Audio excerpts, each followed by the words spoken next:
a good setting for tonight because despite several years of trying to get into streaming, it feels like it still feels like the first time every single time I do this. Joining me tonight is the incredible Commander Mittens. I am going to stuff everything I'm going to say tonight, aren't I? Commander Mittens, say hi to everybody. Hello. My name is Commander Mittens, but people in our circle usually calls me Miaow. Yeah. So that explains, that saves me a little bit of face and explains my little scuffing. Welcome to the first ever Geeks at Sea, a little segment that I've sort of been wanting to do for a very, very long time, but never got around to doing it, where me and a bunch of friends, or wherever else I managed to get for the week, and we sit down and we start talking about the good old days of navigating the ancient waters of ACP. Yeah. And for those who don't know, my name is Jared, a.k.a. Bimji. I have been in the Malaysian animation, comics, and game scene for a pretty long while. I first got introduced to Comic Fiesta back in 2003, where I cosplayed for the first time, by the way. Long-time anime fan and all that kind of stuff. And I was organizing for a while, and before I eventually went over to Singapore, where I worked. My last job, active job, was actually as a games designer. But yeah, so that's a little bit of my history. Alongside here with me is Miaow, who has been boothing for over 20 years. Isn't that right, Miaow? Yes, I've been boothing since 2002. Also, someone in chat say that music is a little bit too loud. Oh, the music goes too loud? All right, cool. That is fantastic. Thank you very much, chat, by the way. We are like I need this feedback, so we're going to be doing a lot of this kind of thing. And if sounds don't feel really good, or if you're feeling that, hey, my voice is feeling a little scuffed up, please let me know. Any feedback is great feedback. Thank you very much, Tiffany. Thanks, Tiffany. All right.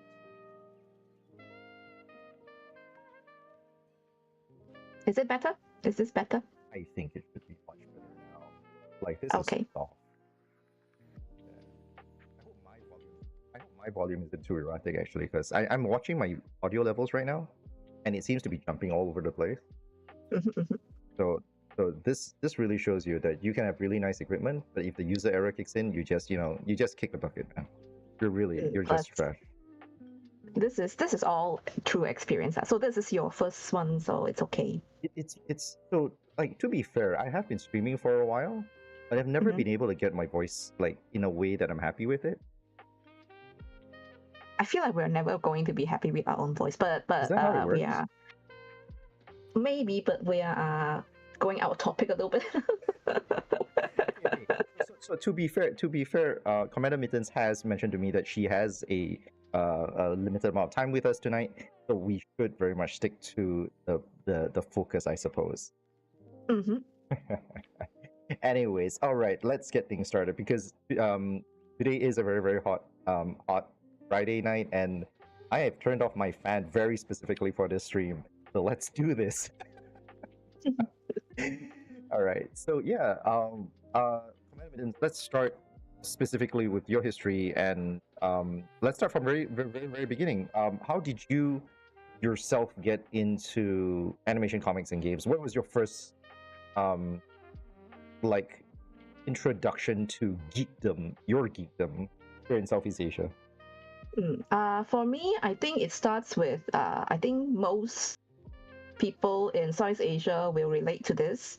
Doraemon, comic books, the Malay comic books from way back then, and then because we usually see those comic books in like the when you go cut our hair, and then like the auntie just have the comic book nearby. Another one is the Lao Fuzi comic also. So that's those are like the comics I started with. And then when I got introduction to Japanese ACG was, I think there was a bookshop that opened near my house. That's Fantastic. And it's the type of bookshop where they rent out comic books. So that's where, yeah. So you could Right. like pay for like 40 cents and rent the comic books for a book for a week or something like that. Or it could be a subscription basis, like you pay like 10 ringgit per week, then you could like take out however many comic books you want. So that's when I go into like One Piece, like Yu Yu Hakusho, like those are the comics during my secondary school era.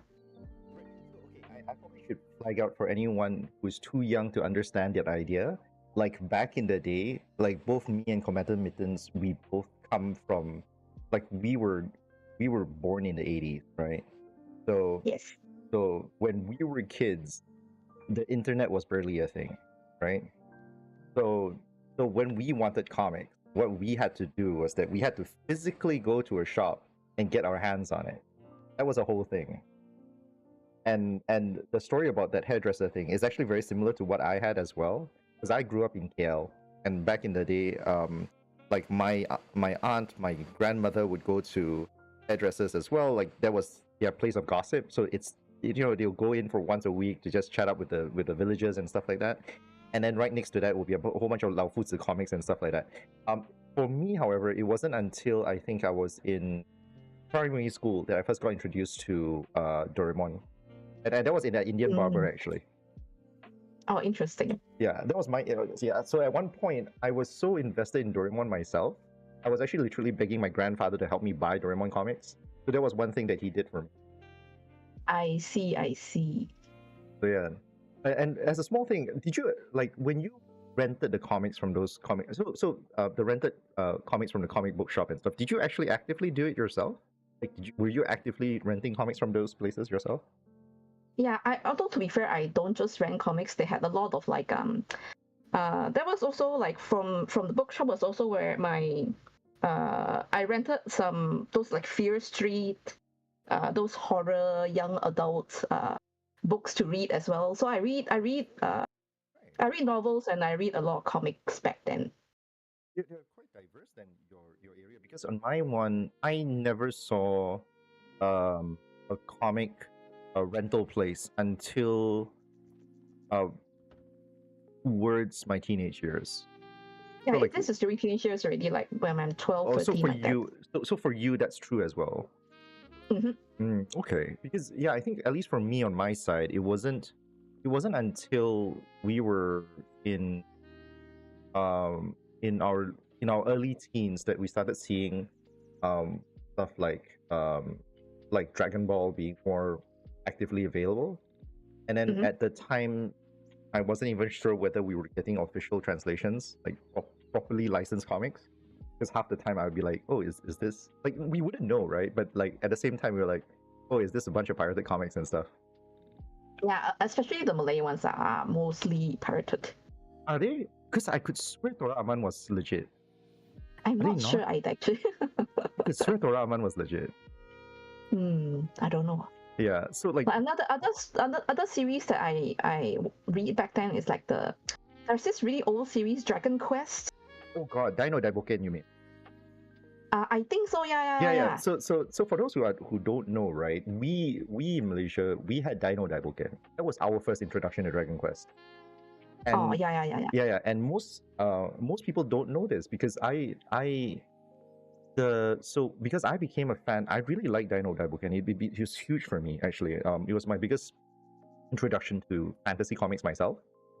And I actually followed the comic artist, and his latest work is actually Beat Vandal Buster, which unfortunately never got the attention that it really should. I think his style does feel a bit old. That's kind of why.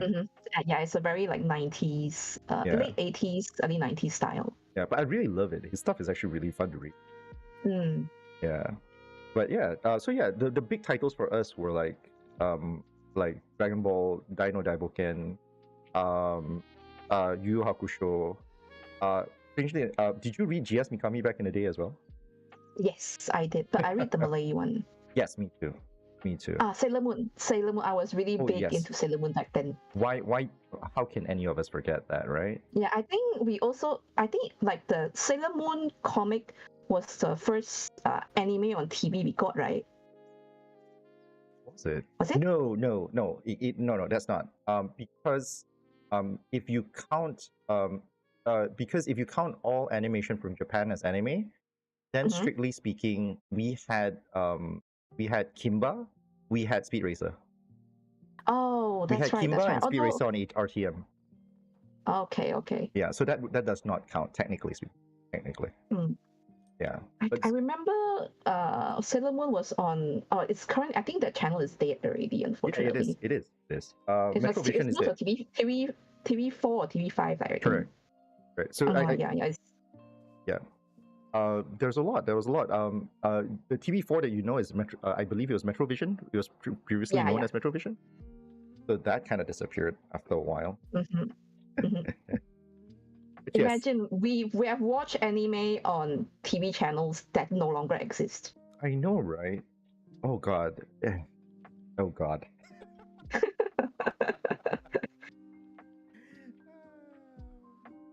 Yes, but okay. So it very much does seem like our contact points for animation, comics, and games are really similar. Mhm. What got you into boothing? Let's go to the big one. What got you from there into? How do you get yourself into boothing? How do you find yourself into boothing? I guess it starts from like it starts from liking to draw, right? Like I like doing art has always been a thing for me since I was a kid. So I remember I used to draw like little stickman comics in class, and then I used to like photostat them into little like comic like they're like really small. You imagine like A4 paper folded into 1/8, and then that's the size, I guess you can say it's a doujin that I was selling to my friends back then. So it was like I think I was selling like 50 cents per A4, something like that. That's a lot more entrepreneurial. Like that's a lot more my English is failing me tonight. That's a lot more enterprising than like I myself was ever at that age, man. I was 10 back then. Holy crap. So I was making money. I was thinking about making money at 10. So since then, slowly when of course I get into like Yu Yu Hakusho, started reading other stuff like Clamp and other like Japanese comic books, right? So I started doing fan art stuff, and then I think this should be quite similar to our experience as well. I got introduced to Comic Weekly. 漫画周刊. Wait, is that what? Oh, was that? Oh, man, so that's the funny thing. I don't think I ever got into Comic Weekly, unfortunately. Oh, Myself. interesting. Yeah. Okay, back then, Comic Weekly, of course, it's a weekly like a magazine, right? So they had like this section at the end of the Comic Weekly where they share and critique art that readers send to them. So I started like sending like all these like artworks that I've drawn to them as well, and then they post. And then eventually they had this they had started like promoting local work in the magazine itself. Like people started doing doujins, local doujins, and they share it like after this whole the whole art section, and then they have like 2 pages just promoting doujins. And basically it's like if you want to buy this doujin, this is the price, and then you have to contact this person at this address. Back then it's all by snail mail.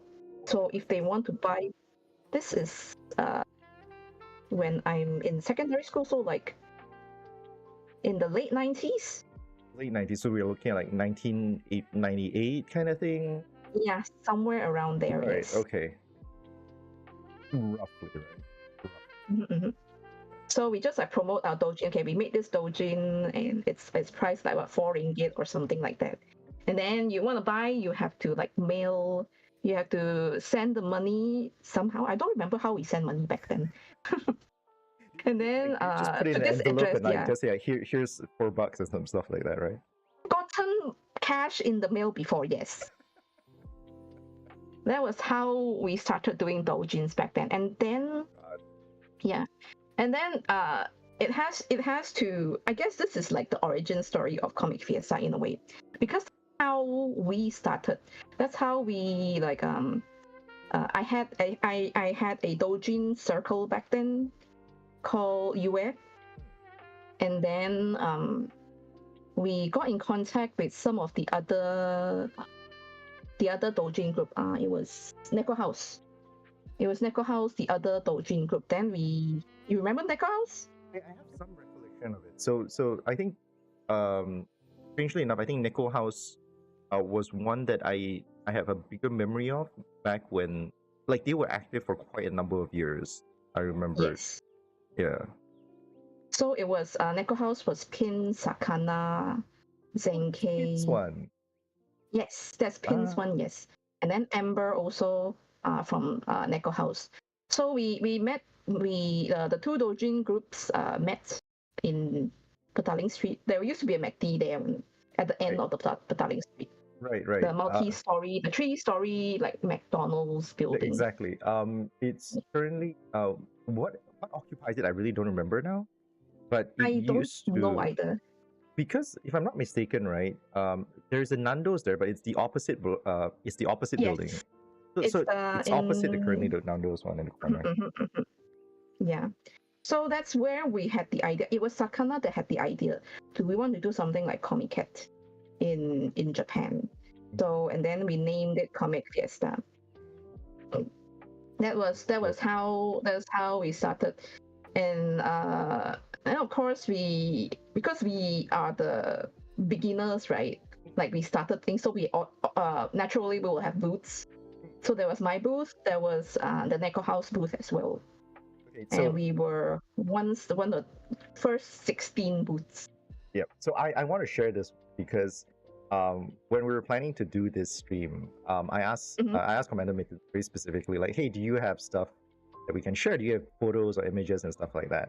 And one of the craziest things she shared with me was this image of the layout from 2002. Like this is literally the layout for Comic Fiesta 2002, but like 22 years ago. Oh yeah, it has been 22 years, huh? It has.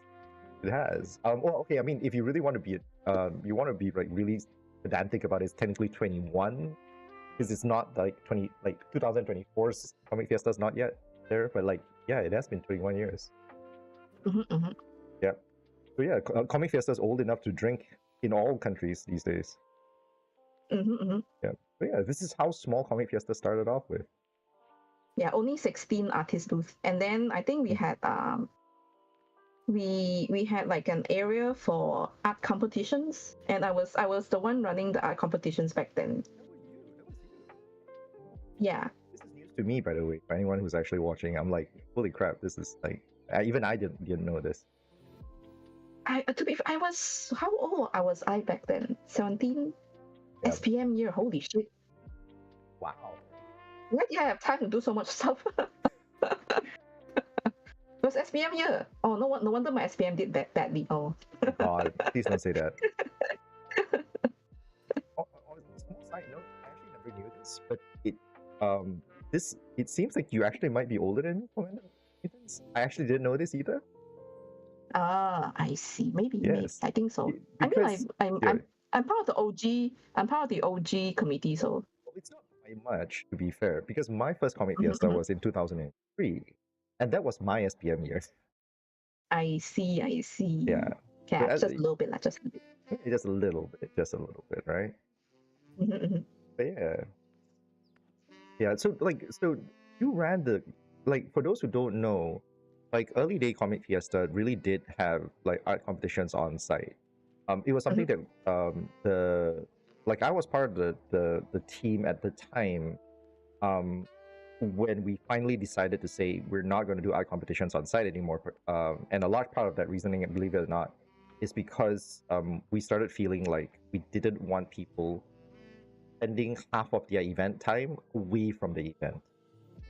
you know. Fair enough. Fair enough. Yeah, so it was something that was really fun. We still love doing it. That's why nowadays, like, even if EF ever does an art competition, it's always like off-site. Like, you don't do it on-site.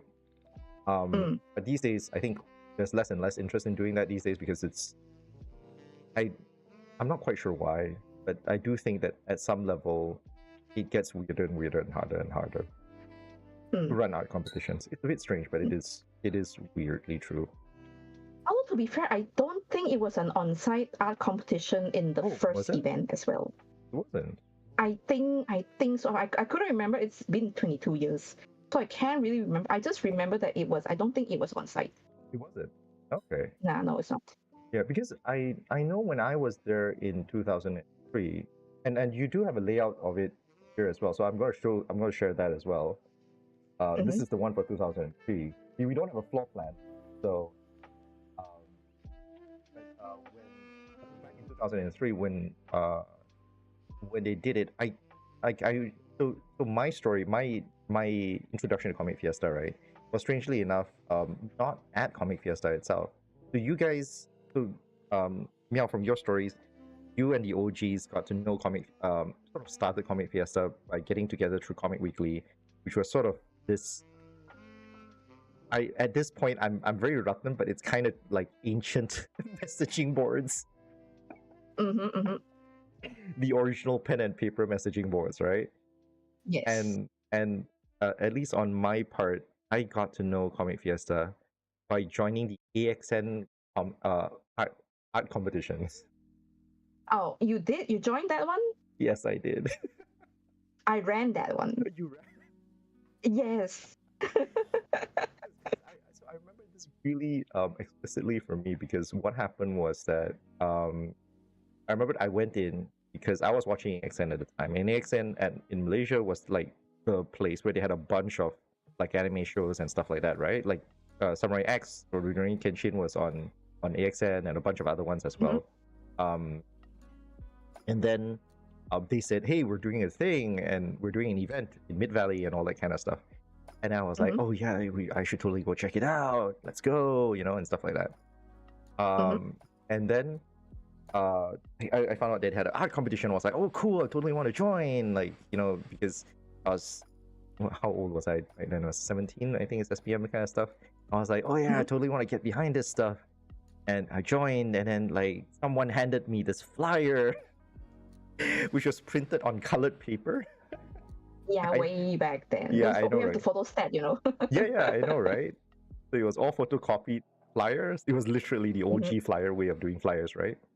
And it was handed to me, and I was like, oh cool, I'll totally check this out, and ended up cosplaying on my first event. Yeah. So that was during the XN was, I think, my last time running. It was my second and also my last time running a art contest. I think the only thing I remember from that event was that the area that they gave us turned out to be a little bit smaller than we expected, but it's okay. It's just an art competition. And then I ended up because during then it was like that year was big on Ragnarok Online. Was it? Yeah, it was that was really, they were promoting Ragnarok Online back then. So I stole an Archer standee back home. All I can remember from events back then when RO was really, really popular were the pouring hats. I see. They had the standees, and then because I'm kind of like because I ran the CF area, so I'm kind of like staff, so I could stay back a little bit. So I'm like, can I take this? And then I took it home. Wait. So how long were you with the committee? Because I started helping out like shortly after that. I started helping out for 2004, and I really don't have a recollection of us working too closely together. To be fair, the 2003 one was the last year I was committee. I retired very early. Maybe that's why. During it was during November. Like Comic Fiesta is always going to be the week before Christmas. That's only usually very recent, actually. That's actually very recent. But we usually it's around like December or something like that. So what happened was I got chickenpox like a month or like 3 weeks before CF. So because I had to, plus it was also like my college finals. So I kind of, because of the chickenpox and the finals, I had to like take a back seat. Like, so I during CF I cannot run around because I'm still at the stage where I am infectious. This was back in like what, 2003? Was it? 2003, yes, the one in the hotel, the Impiana Hotel one. Right. Yeah. Mm. So So- just by the way, for anyone who's wondering, right? And if you're in KL nowadays, if you look it up, Impiana Hotel, it's not that Impiana Hotel. It's not that one. If you Google it now, the one that that Commander Mittens is referring to is actually currently known as Angkasa. Oh, was it? I see. Yeah. Like, when did it change? Yeah, I'm not sure when exactly, but basically what happened was that somewhere before CF went over to KLCC, apparently Impiana, like Angkasa bought, like Impiana left that building and it became Angkasa. Around the same time, I think they had the Pudu renovations and stuff, which I really don't remember when exactly it is anymore. But like they had that whole thing, and then the next thing you know, Impiana's no longer Impiana; it's now Angkasa. By the way, funny thing, I literally had the same conversation with Nkawa back at in 2003 when I met him at the event. Basically, he was going like he couldn't remember the name of the hotel. He only remembered that we did it in a hotel, and we couldn't remember the name of it. And I was like, it's Impiana. Yeah, it's Impiana. I remember it's Impiana, and yeah, it was easy to get to because it's like right next to Petaling Street. Yeah, it's right next to Petaling Street. It's right next to Pudu Station as well. So for like anyone who's coming in overseas, yeah, it's also like from the corner from that old Cathay Cinema building. Oh God, yeah, it is. It absolutely is. Yeah. Yep. Yeah. Small side note. Because this is the first time we're doing, I kind of dropped the ball on this one. There is a disclaimer to everything that we're sharing here today. All the stories that we're sharing here today are from our personal experiences. So please do not misunderstand or mistake this for like the stance of any entity or any party. This is us just chatting and sharing our experiences. Even if we have our own opinions, like we're like, oh yeah, hey, we thought of this or we thought of that, that kind of thing. That is just our personal one, you know? So hey, whatever it is outside, however you look at it right now, that may or may not be reflective to objective truth. You know what I mean? Yeah. So please take everything we say with a huge pinch of salt, because not only is it our personal opinions, but it is also something that like happened like 20 years ago at this point. Yeah. So historic accuracy is not what you can necessarily expect from this thing. Yeah. Plus, our memories are also failing a little bit. It's been too long. Correct. Despite how Commander Mittens look like, she is not in fact PNG. Yes. But yeah, it was that CF was memorable to me because I had to sit at my booth the whole time because I cannot go around. Because I wrap myself in face masks and sunglasses and a hat and wearing a long sleeve jacket because I was probably still infectious. Once again, 2003, right? Yes, it's 2003. Right. This might explain why I have no recollection of you at all. Yeah. After that, because I kind of took a back seat, so eventually I just kind of just like retired from the committee. The funniest thing was that we were having this. We were just talking about like how we were going to start this stream, right? And one of the things that I brought up was like, oh yeah, we can talk about how we first met, and both of us just stared blankly at each other, going like, How did we first met? Yeah, I have no idea. I can't remember either. Yeah, like we had no idea. We're like because back in those days, you would go to conventions, you would get to know everybody because the convention is so small, right? There's like less than 100 people, or something like that. I can't remember the official numbers anymore, but it was something like that. Then you'd get to know like 60% of everyone. Then after that, after the event, you'd go out to like somebody's house and have like a post event party kind of thing. And like you just get introduced to everyone, or if you Yeah. didn't get formal introductions, you get to like through sheer osmosis pick up on everyone else's names and stuff, Mhm. and Mhm. next thing you know, you're friends. Yeah, I kind of vaguely remember like going to Ki-chan's house at some point, and then I remember meeting Cha Siu Bao, and then there was like a group of you back. Yeah, yeah, Yeah, yeah, there was you guys were like there was yeah, a group yeah. of people there also. It could be then, who knows? Oh no, I would really was it? Wait, okay, so to be fair, Kichan and Xiu Bao's period was many many years after. We're jumping very very Ye- far ahead already. Oh, okay. Yeah, yeah, yeah. Yeah. Well, anyways, okay, let's go back onto the timeline then, if that's the case. So 2003, Mm-hmm. that was the last time you were active with the committee. You're still boothing Yes. then, and let's talk about 2004 then. Like, so, Mhm. um, uh, you dropped you are you comfortable talking about why you left the committee? Because so for those who don't know, really, back in the day, we were organizing through the forum, uh, It which was also what's that other chat program back then? MIRC. Yes, MRC. We were Yeah, using MRC. MIRC. Yeah, we were That using one. That MIRC. was yeah. Yeah, so it was internet relay chat for those who did Yes. not know. And back in our days, we were using dial-up modem, and the screech of those things will forever be seared into our souls. Yes. That sound. Yes. Yes, yes, it is. It is. And the horrors of your parents lifting up the phone when you're online. And then you lost your connection. Exactly. Anyways, but yes, Okay. Why I left the committee was yeah. also because I was studying in college, Hmm. and I want to focus with my studies. Yeah, That that's a is little also more. another reason why I left. That's Yeah. very responsible of you. Mhm, mhm. I did the opposite. I don't think my parents were really happy with me. I see. But anyway, yeah. So okay, so you left the committee, but you still continued booth, right? Yes. So Yes. let's talk about a year I after. was continuing running the Doujin, my Doujin circle UA.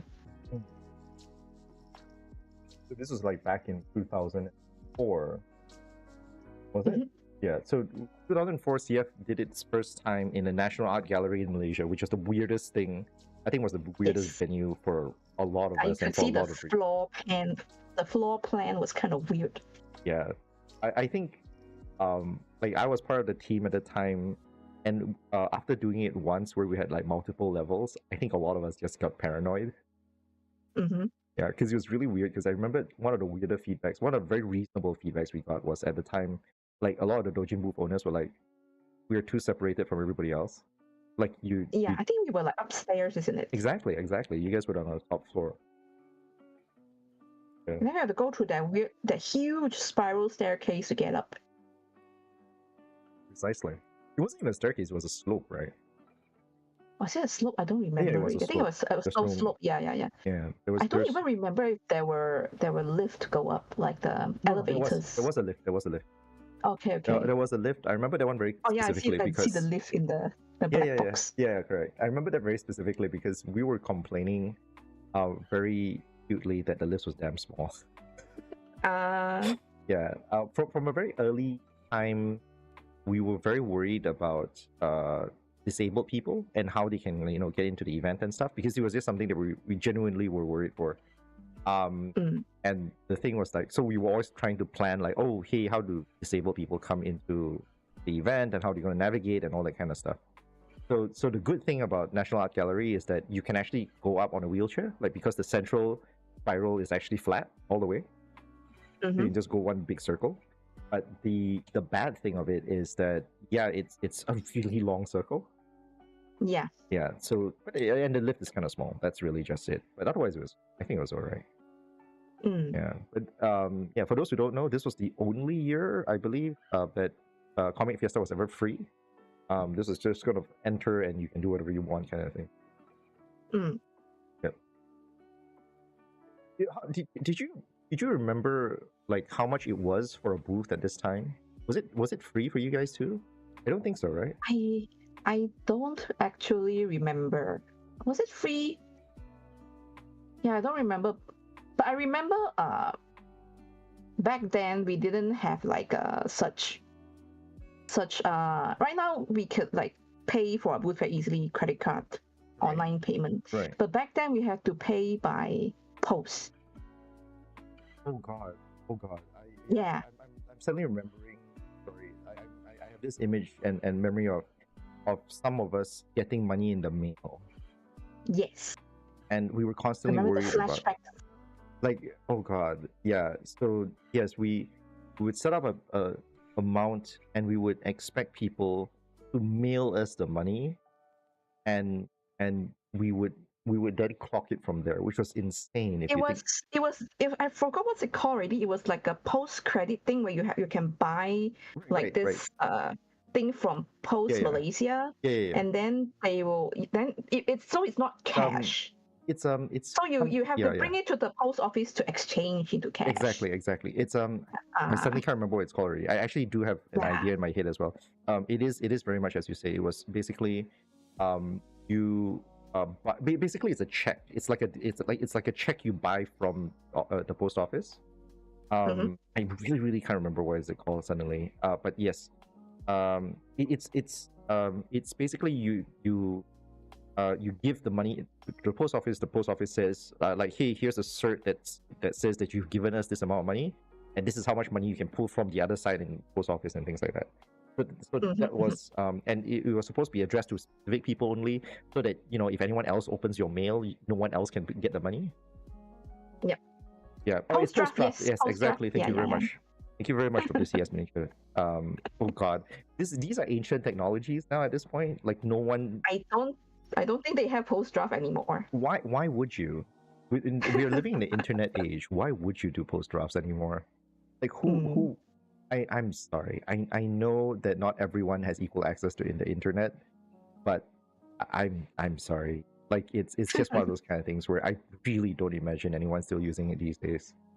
I'm privileged people, so I do concede. If you come up to me and you like scream up to me, I'm like, no, I live in a place where internet connection is not dependable at all, and we still very much use post drafts. And if you do, I do sincerely apologize, and I hope you get better internet soon. So if you're watching this without internet, I have no idea how you're doing it. So yeah, that's a thing. Anyways. Holy crap, post draft, yes. That is uncharted historic technologies that I completely forgot about. I do think we had to pay for the booth back then. Yeah, because you can see, like, some of us has one booth, someone has two booths. Yeah, I have two. But you have no idea. You don't remember how much it was anymore, is it? I don't remember. It's too long ago. It's also, like, this was before we started doing like artist booths by email. Right. Yeah. So I remember the amount was really small. I remember it was under like 50 ringgit. I know that it was under 50 ringgit. I think it was maybe like 30 ringgit or something like that. I think it was around there. Yes, it's around there, like 30 ringgit. Right. I remember. So here's the funny thing. I was part of the team when we were raising some of the booth prices, and I remember I was putting up a stinker when we hit the 50 ringgit mark. Oh. Yeah, and I don't begrudge anyone for pushing up the price, because at the end of the day, CF was sort of like ridiculously cheap for its stuff. But at the same time, like, I understand why it had to go up. At the same time, I was like, at the same time I felt like, hey, we should be very careful when the price goes up, or when we insist on the price going up, kind of thing. You know? Yeah. Anyways, but yes. Oh my God, that's 2004. Shall we go to the next year? Yeah. Let's go to the next year. Oh God, is this 2005? Yeah, 2005 is the year in the school. So you're in the school already? Like 2005, 6 was in the school. That was the S.E.A ones, right? Yes. So the S.E.A school hall. Right. So fun trivia thing here. There are only a small handful of years that CF was not actually held in KL. So S.E.A were the two cases where it was not held in KL, because it's like, obviously this is actually in Selangor. S.E.A is actually a private secondary school, I believe. I'm not sure whether they cover for primary as well, but like basically they are a private school based near Sunway, It's in Subang area, yeah. Sunway Correct. Subang area there. Correct. Yeah. And this was where CF was held for 2 years. And like but just to get ahead of us a little bit here, Commander Mittens, here's the fun trivia just to toss at you, yeah? So I said that there's 2 years that it wasn't held in KL. Do you know if do you know of any other years that it wasn't held in KL? I cannot think. Don't think so. I mean, like all the CF mini doesn't count, right? Yeah, it doesn't count. The main one. We're talking about the year-end main ones. Hey, the main one, Sunway, when they moved to Sunway Pyramid. That is very fair. That is great. So 2 more Just years. the Sri Sedaya one and Correct. the Sunway Pyramid one. Any others? Don't think so. Then Okay. the rest is all like in KL already. Bajaj Times Square, KL. Right. So this is actually technically a trick question. Mhm. Because most people would not know this, but the mine is strictly speaking not managed by DBKL.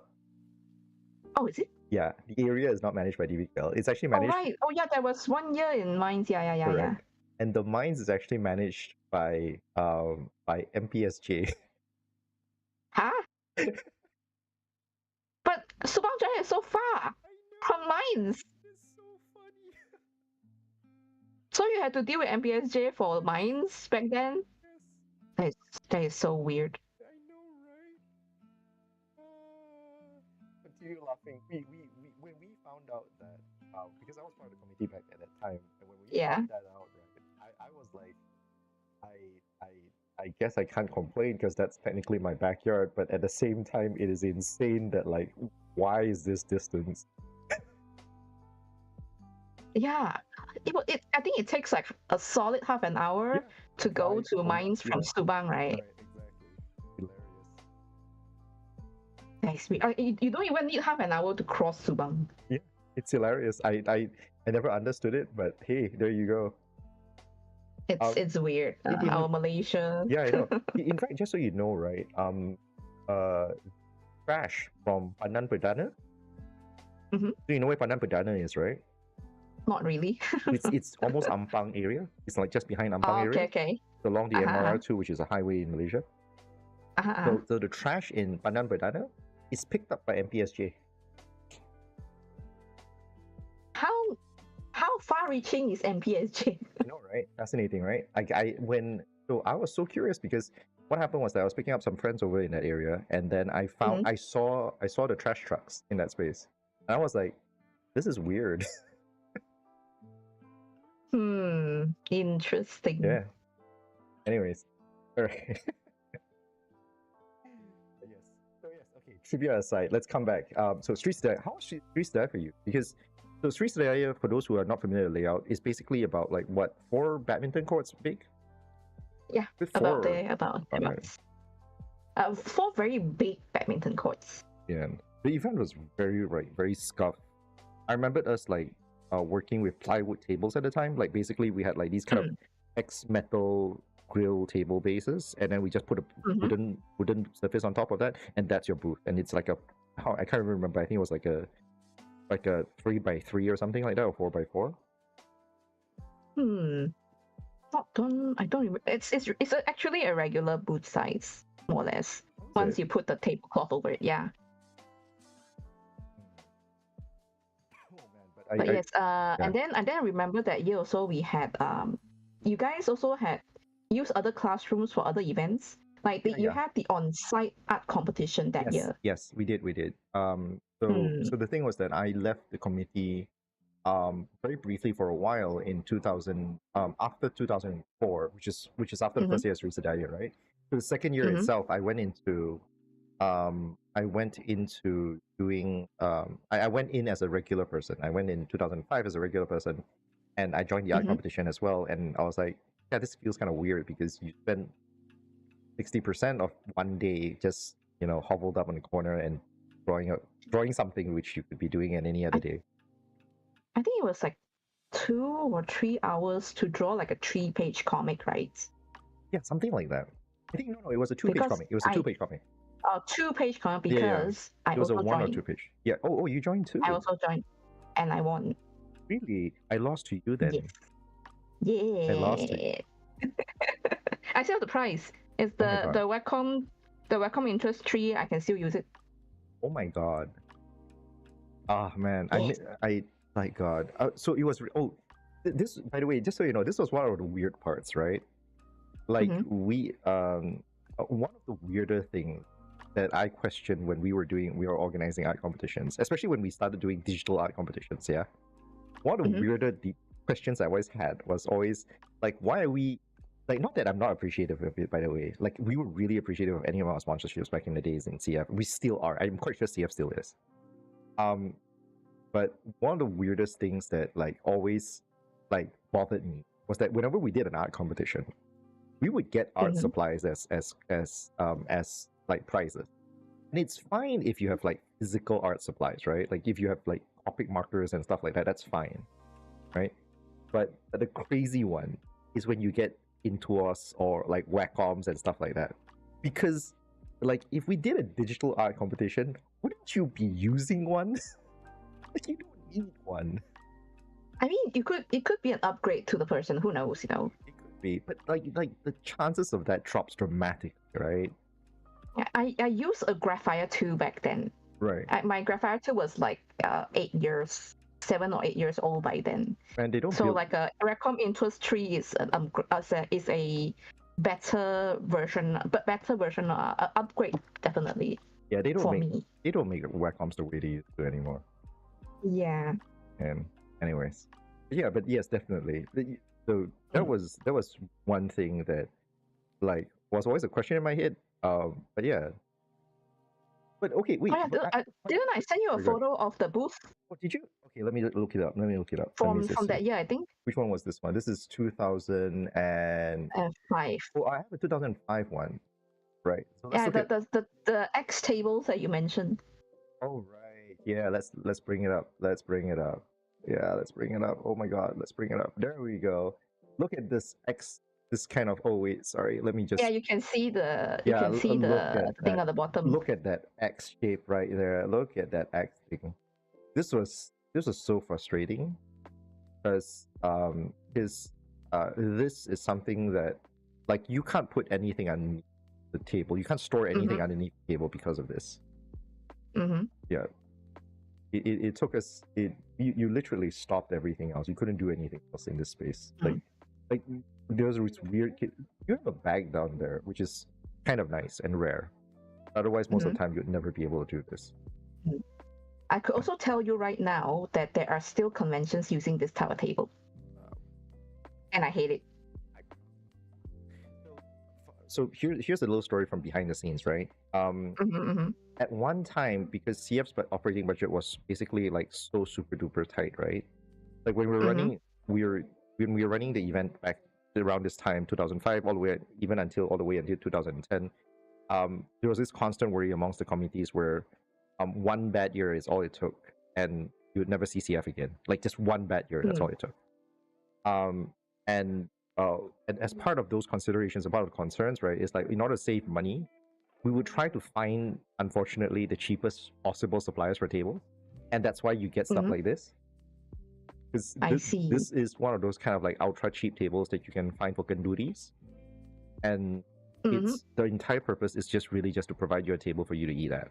So it wasn't meant for you to keep anything underneath, because most of the time people who use these tables, right, were people who were like, oh yeah, I'm going to do an outdoor kanduri, and you're just supposed to sit around there and just eat stuff. You know? I see. Makes sense. Yeah, so that's how it was supposed to be. These things are also very easy to store, by the way, just so you know. Like, because the table is just basically a plank of wood, you just flip it and the plank of wood you can just stack like miles high. And the X frame, right, you can just fold it flat also as well, and you just keep it easily. I see. Yeah, so it wasn't until many years later that CF started investing in its own tables, and then they started having a standardized like table sizes and stuff like that, because CF eventually got comfortable enough and said like, hey, we have money and we would save money, right, if we stop renting tables and like just bought like these better tables and use them. Yeah. Oh, that's why it's standardized. That's why we have the same table every year. Oh, I see. Yeah, exactly. It took a very, very long time to get there, actually. A lot of people don't understand how difficult it is to get your supplies up to that level, because like a lot of people take convention table sizes for granted, if you come over to Singapore, the convention tables generally come in their own also very specific sizes. It's different from the CF's ones. CF's ones are, if I'm not mistaken, a 2x4. Is it 2x4? Yeah, it's a 2x4. The Singaporean ones, it's either a 1x6 or a 2x6. Yeah. I know the Suntec one, right? I've done Doujin twice. I hate their tables. I don't know what tables they're using. The one with the X at the bottom one. It's a long table, but it has an X on the bottom also. I hate it. Right. That one might be a separate one altogether, because I do know that depending on which supplier you use, they might usually give you a slightly different one. But like the ones that I'm like the ones that like the CF ones where the tables are like the straight leg ones, the ones that you fold. In Singapore, the most common sizes are either a 1x6 or a 2x6. I did Maker's Quest last year in Singapore, so in Suntec as well. They use a different table, much like CF one. Yeah, so that's an interesting thing. It really, as I said, there are some selections here, but the problem is that every time you go away from what the suppliers have, the problem is that you either get like sort of weird sizes because they don't have enough to cover for everybody, or they'll just charge you more. Makes sense.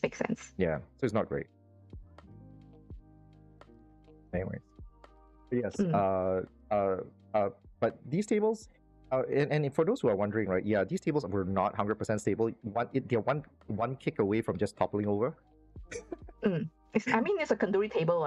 You could kick tandoori if they'll shake. Yeah.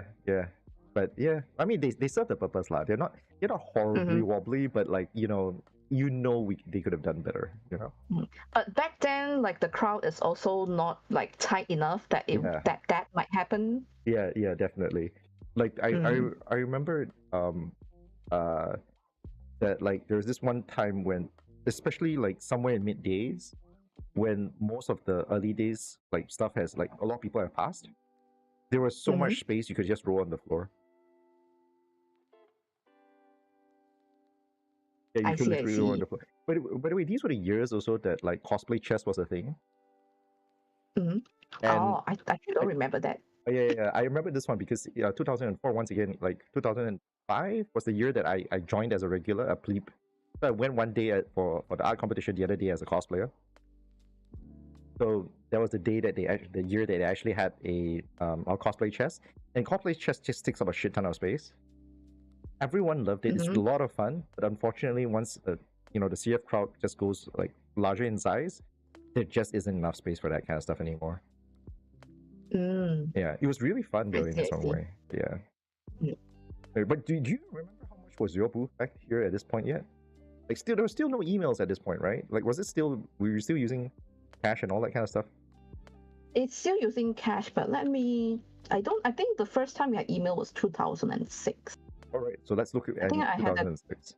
I think I had an email from 2006. Let me check a bit. I did dig out some of my mail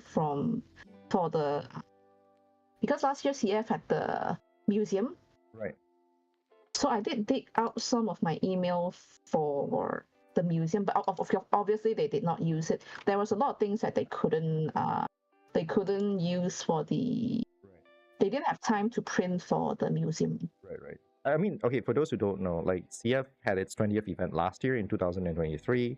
Some of the oldies actually came out and asked CF for a space and said, hey, can we organize this kind of like nostalgic museum and stuff like that? And they got a bunch of stuff from everybody and started putting and put it up for everyone to share. One of the more interesting stories that we've heard was very much similar to the one that we just shared about S.E.A and stuff. Like people were literally going like, oh God, I never knew that EF was at our school, and stuff like that. And I'm at the back of my head going like, how young are you? But yeah. Okay, so Commander Mittens, if you can find the email, bring it up, that'll be great. But like if not, I just wanted to like share really quickly because you have what I have on screen right now is a booth listing that you shared with me from 2006, right? Yes, I did find the email. The email is there's also the price for the booth in the email as well. Oh, okay, cool. So how much was the 2006 booth? 41 ringgit. That was oddly specific. 42 ringgit. Yeah, 42 ringgit. It was very weird and very specific. specific or oddly specific Yes. numbers. It's 42 ringgit, and it was for like 2 days. And there was like Yes. there was 74. This is like I'm like day one and day two. There's up to 74, and so basically there's 74 tables in total available right at that on that year in 2006. Wow, 74 tables is a lot already, actually. I know, right? Like back in the day, 74 is quite a lot. Oh, yeah. Yeah. This is back in 2006. 42 ringgit, 42 ringgit for both. Wow. Yeah. Inflation, and now, I know, right? now, oh my God. Is there an extra zero in there yet? I don't think there's an extra zero in there yet. Is there? Is there? Almost. Almost.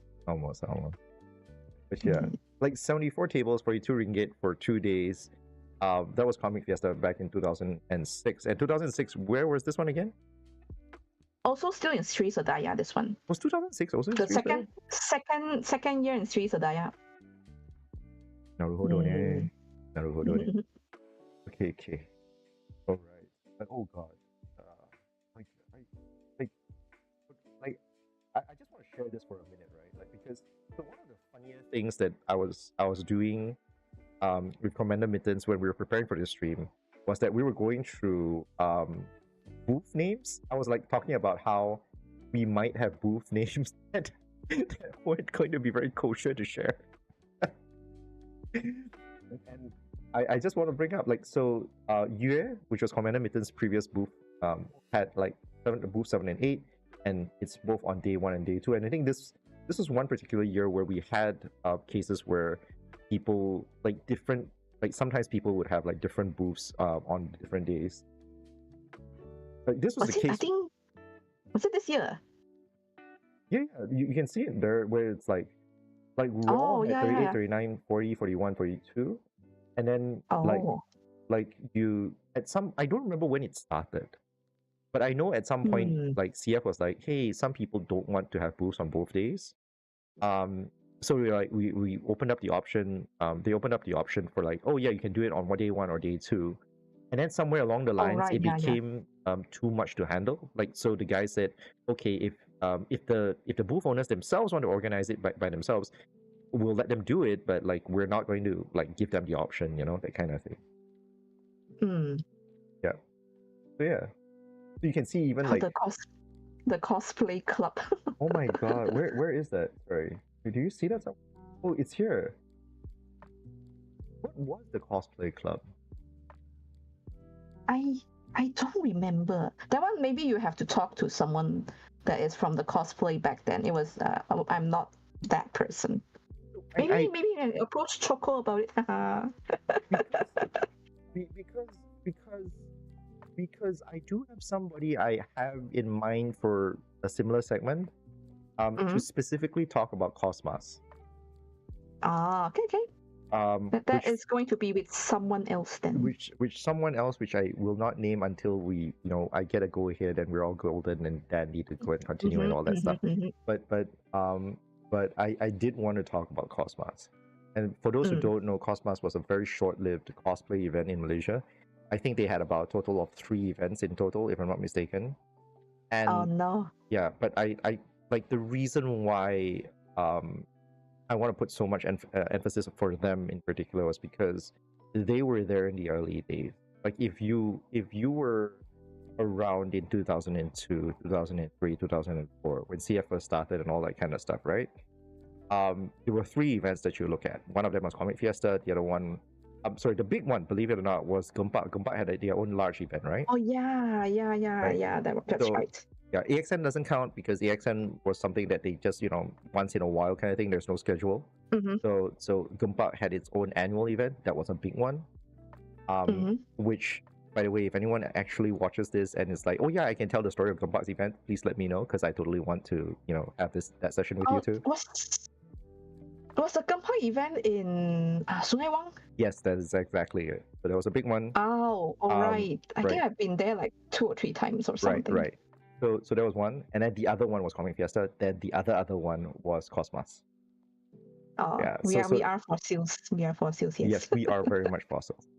So yes. So yeah. Anyway, so yeah. So I don't know I don't remember whether it has anything to do with TCC, the cosplay club, and all that kind of stuff. I probably Mm. should make a quick shout out. This is once again for historic reasons.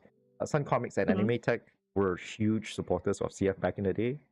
All I don't know right. whether they're still around anymore. But yeah, they they were pretty um they were pretty instrumental in the early days for CF and stuff. Yeah. I, Uh, I'm not sure if they're still around. Anyways, okay, Think, yeah. you have a limited amount of time, so I do want to try and like move on to at least Okay, okay. the Move last on. Yes. decade before we end the Yeah, stream. yes. Move. Let's move on. All right, so okay, let's go on to 2007. 2007 was in I can't remember anymore. It was 2007. Times Square, was it? That's 2000 Is it Times Times Square? Square? Well, you don't have a picture for me for 2007. Yeah. But I do want to pull us back to 2005 for one tiny one. Because Okay. I have a picture that you shared with of you preparing for stuff. Yes, back then, the printing shops don't have cutters and other stuff. So a lot of times we had to do our own cutting and preparation. This is, by the way, but by like the 2005 standard, this is actually like luxury. Was it? Yeah, because I was part of people who we used hand cutters, like literally like those, you know, the knife, the art knives, and like cut Uh-huh. it with a ruler. Yours, you actually have the nice The ones. giant cutter. It's Yeah. rusted already. That one, the thing is actually very old. Oh I god, think but at least it cuts. how did I got that cutter already? Yeah. I only I ever think it saw was these in from schools, whatever. it was from my dad's factory, I think. Yeah, I only ever see this in schools back in the day, by the way. So you know, like I've never seen them outside of schools. They are very sturdy, very sturdy and very good, very heavy as well. Holy shit! Amazing. Mm-hmm. Anyways, let's move on. Let's go back into the future. Let's go back to the future. Go to the future. To the future with us. Yeah, 2007 was in Times Square. Was in Times Square. Yes, the first year we're in Times Square. There was a long table. Now, okay, so we've been through. It was a long haul one. It's the right. long haul one. Yes. Right. So at this point, this is like the 5th year of you doing booths. Yes. With Comic Right. Fiesta at the time. Right. So I have to ask. Including 2002 is 6. Right. Okay. So then I have to ask this, just as a quick pivot on the side, like, what do you think has changed in this time for you, like, both in terms of as a booth owner, as your experiences, as well as like experience actually boothing in Malaysia at this point? Okay, boothing for me experience personally has not changed that much, but I think this year at CF was the first year that we had foreigners. Oh, okay. We got big enough that foreigners, I got Thailand friends that came to CF. Yes, I brought them around before CF, and they were selling their Doujins as well. Ooh, that's nice. By the way, small side thing. This was also the year I became a Doujin booth owner, like for the first time. Oh, is it? Yeah. I see. Is your booth in the picture? In the picture, I don't see it. I don't think it did. So me and a bunch of like a small group of friends, we did. I shamelessly dragged in a bunch of my friends at the time, and we did a doujin together based on like just random comics, and some of them are really good artists, by the way. Right now, by today's standards, they are like fantastically established artists. One of them is working in Madnam. I like the other is a massive animator these days. You know, that kind of stuff. I'm sort of the bottom of that barrel. It's okay. But I'm also. It's been a while. I know, right?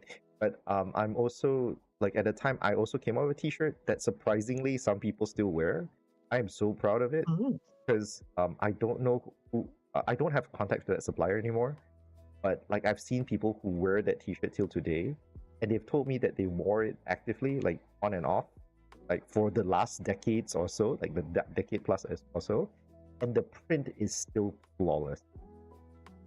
Good, very good. I good know. Quality printing. I know. I have no idea who he is anymore. My dad introduced him to me. I wish I had that contact. I have no idea where it is anymore. But yeah, I think this year like there were still a lot of like doujins, like actually like printed like comic books. Mm. Mm. Like even nowadays, you don't see doujins that much anymore. Right, right. So I Mm. one thing that I'm very curious, and I didn't know whether it was just my impression, but Mm-hmm. like the earlier days for CF, there were a lot more comic books, like people actively drawing comics, and then Yeah. gradually over time, more and more people just drew prints. Not to say that prints Mm. are like do not take up a lot of effort or they're not good or anything else, but like Mm-hmm. it just became this trend where less and less comics were visible in Comic Fiesta itself, unfortunately. Yeah. Yeah, this is the year where we were in. I think it was also the year where I think there was some people complaining about some of the doujins being not safe for work or close to. No, I think because my Thailand friends, their doujin has BL. It's BL, but it's not like not safe for work type. It's right. like So it's just pure, like it's not yaoi. it's not yaoi. Yes, You're it's right. just boys love. Yeah. Yeah. So there were complaints about that. I think that's why my Thailand friends didn't come back, which is unfortunate. Mm. I should probably flag that this entire session is not labeled for kids, so it should still be fine. But I still don't want a lot of cursing and swearing. No worries, no Yeah, worries. just for anyone who's curious, we're going to be talking about that kind of stuff. Mm. So yeah, this was the year that that concern came up. By the way, quick shout out to old Doujin booth owners who actually would have called their booth the Happy Bananas. There's a lot of weird doujin booth names nowadays as well. Yeah. Oh, and as a point, Neko House is still around at this point. Oh, Neko House is still around. all right. Yeah. Anyway, let's move on to 2008. Mm-hmm. 2008 was the year that we had it in, like they had it in Pyramid, right? Yes, Summer Pyramid Convention Center. Yes. So this was the one, and like this was Pyramid is also the home for Animangaki for the longest amount of time, because Animangaki themselves were like they started in Sunway, and that is sort of their home turf. Yeah. I think they were after. Was it after CF was there? I think. Yes, correct. At this point, so I don't remember Animangaki's timeline as well. But at this point, Animangaki was still a relatively small event. Yeah. Yeah. There's a larger part of this story that I will be I am hoping to be able to share with everyone as well, like of all the sort of other events that sort of came out as partially the result of the culture growing in Malaysia. So look forward to that, but like this is part of that story as well. Yeah. So yes, this is the first year we were in Sony Pyramid. I think you have a photo as well, right? Was it? Do I have a photo? Let me see whether I have a photo. Oh, not it was not. It was second year in Sony Pyramid, not this year. That is fine. I don't think the layout is all that different. Let me just pull it up. Let me just pull it up. Oh. It was a very narrow, very long table. There we have it. But yeah, but you can see the starting the semblances of like the modern day CF already at this point.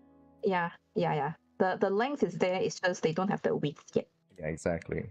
All right. So, funny story. Do you remember how much was the booth for this one? I have an email from 2009, I think. Let me look for it. Yeah. So the reason why I'm asking in particular for this one, right, was because this was the year where the cost of the venue actually really started spiking. Because Sunway Pyramid is not cheap. Sunway Pyramid, yeah. Yeah, Sunway Pyramid is not cheap. But I will tell you this thing. Their prices really started spiking the years after.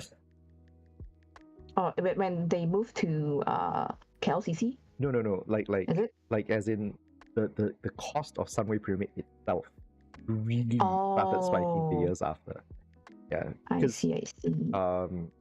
I cannot testify, like I cannot explain why that is the case, but there was a lot of cases where like I think they started realizing that as a venue, they were becoming more and more popular. So the prices really started rising at around that time. Okay. Yeah. I don't think I have the email for the prices back then. For this one. All right, no problems. Mm. No problem. But funny thing is, you do have one. You have shared me one of the year after this. So after like 2009, and you can start seeing like the table there. You can see like in 2010. This is the year that the guys were in. Was it in this? Was this still in Sunway, or is this back in KL already? 2010 was back in Times Square. Right. Okay. Mm. But it was the one like upstairs, right? Yes, it's a different hall. Now I'm starting to see a little, like the setup of your booth has sort of changed, and like there's a mustache in the picture that you're holding. I'm assuming that's you holding. Is that you holding the mustache? Oh, the mustache? Oh, no, it's one of my Doujin mates. All right, tell me the story of this picture because I'm very curious. What's with the mustache? Oh, we were selling it. I think we were selling it. I don't really remember. Yeah, I think we made some like some handmade stuff because it was the year where a lot more people are like doing more handmade stuff. Like you could see like in the picture, right? The teacup had like the hooked bookmarks. I think I made those. And we were selling. There's starting to be some like handmade handicrafts that has started to appear in the Doujin booth. So the mustache was one of them. You added a mirror just to like people like can see it for themselves and how you can play around with it and stuff like that. Yes. And so basically in the course of about 8 years, we started off with like doing Doujin booklets to gradually shifting to do more and more like handcrafted stuff. Sort of like handcrafts and stuff like that. Okay. Yeah. Also, this year was the year we were placed in front of a speaker. Oh God. Yes. So we, at the end of the day, we lost our voices because we have to shout over the speakers to talk to people. Oh God! Thank God you brought it up because that was a huge thing for CF, believe it or not. Because I've had a lot of conversations in my time with CF and all that, and one of the biggest arguments we've always had were I say argument, but it was just a lot of intense conversation, right? Was very much about like, oh hey, where can we put Doujin booths and how far can we get them like close to the stage and all that kind of stuff? Because like there was this crazy thing. We had people at one time complaining about how, I can't see the stage from my booth. We had people who complained about that back in the day. Now, like you're in a completely separate hall. There's no such thing as seeing the stage from your booth.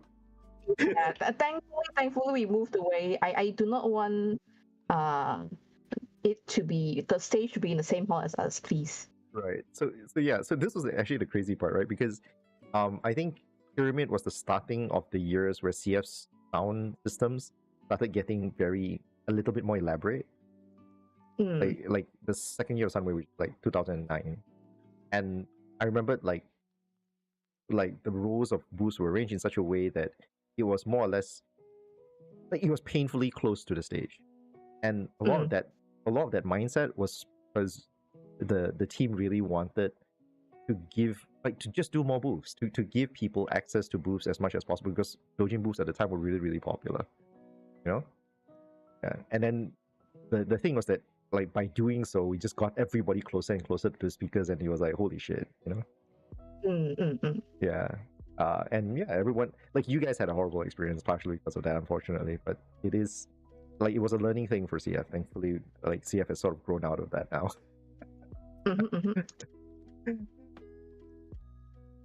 All right. Oh God. So 2010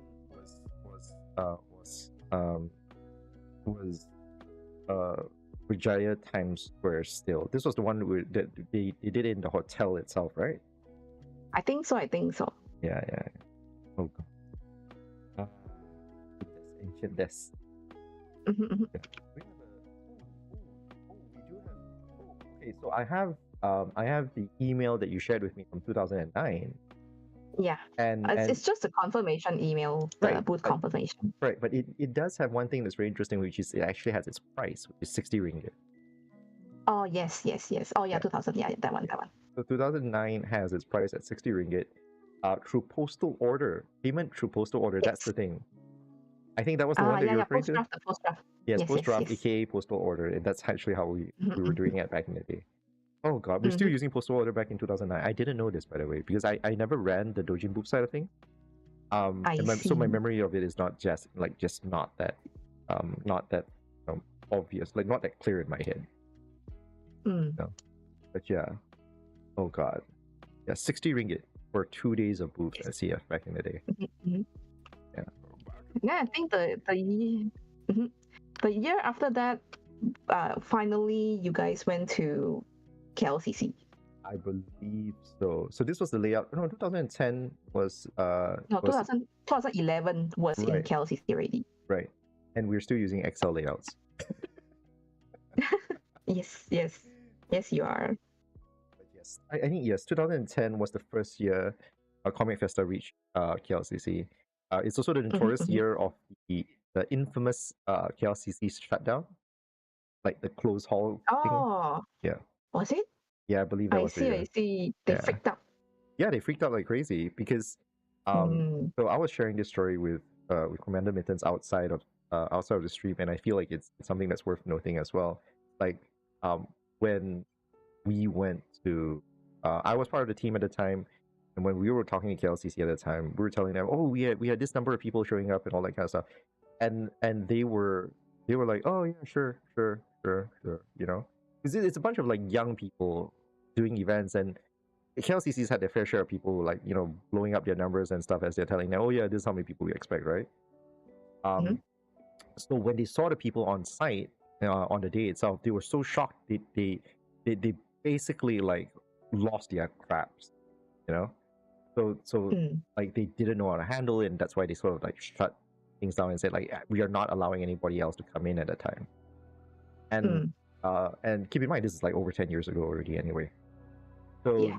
So uh and when we did a post-mortem, we were talking with KLCC, and the KLCC was like, we went through the whole thing, and part of the reason why like KLCC realized that they sort of misunderstood the event was that like so they were comparing us against like things like book fairs and stuff like that. Mhm. Because they've done book fairs, right? They've done like larger book fairs and stuff like that. The And problem their book fairs also has a lot of people. Correct, exactly. But Malaysia has a lot of book fairs and stuff like that. The problem, Mhm. however, with book fairs is that people go to book fairs to buy stuff and then they go away. Yeah. So once you bought your books, you leave. You just disappear really, really quickly, you know? So Mhm. you never have an accumulation of people. Comic Fiesta very specifically has things like people who stay around, like to hang out, chat, meet people, friend, Mhm. take pictures with cosplayers, or or even just watch stage shows and stuff. So the crowd at CF actually accumulates over time. Yeah. You know, so Makes sense. Makes sense. exactly. So they were completely like shocked because they didn't they couldn't they don't really see events with that number of people who just don't leave the event halls. So yeah. So you look back at it, it's like, oh, it's crazy because the crowd density just went up so high that they were worried that people would like get heat stroke and fall down, and like they don't. They're a very responsible venue. They are very, very Mm. responsible venue, and they just didn't want anyone to get hurt. Mm. Yeah. Mm. In the artist booter point of view, is that first day, okay, we can use all of the elevators to go up Right. to the hall, and then second day is everything's on lockdown. I'm like, how do Yeah, I get up? I know, right? I know, right? Today, I dare say till today, navigating the elevators in KLCC during event days is very confusing. Yeah, they still try to control. It's just a thing that KLC likes to do. They want to control. Yeah. Because it is a place. It's coming out of a place where they are just genuinely worried that security or safety becomes compromised. They don't want anyone to fall sick, the kind of thing. True, true. And they also don't want a situation where like, hey, I'm like some weird stuff happening and stuff. Yeah. Anyways, but there is a very special story I think is worth sharing, Commander Mittens, from your side for 2011, because you specifically wrote on the map that you shared with me, you are no longer Yue.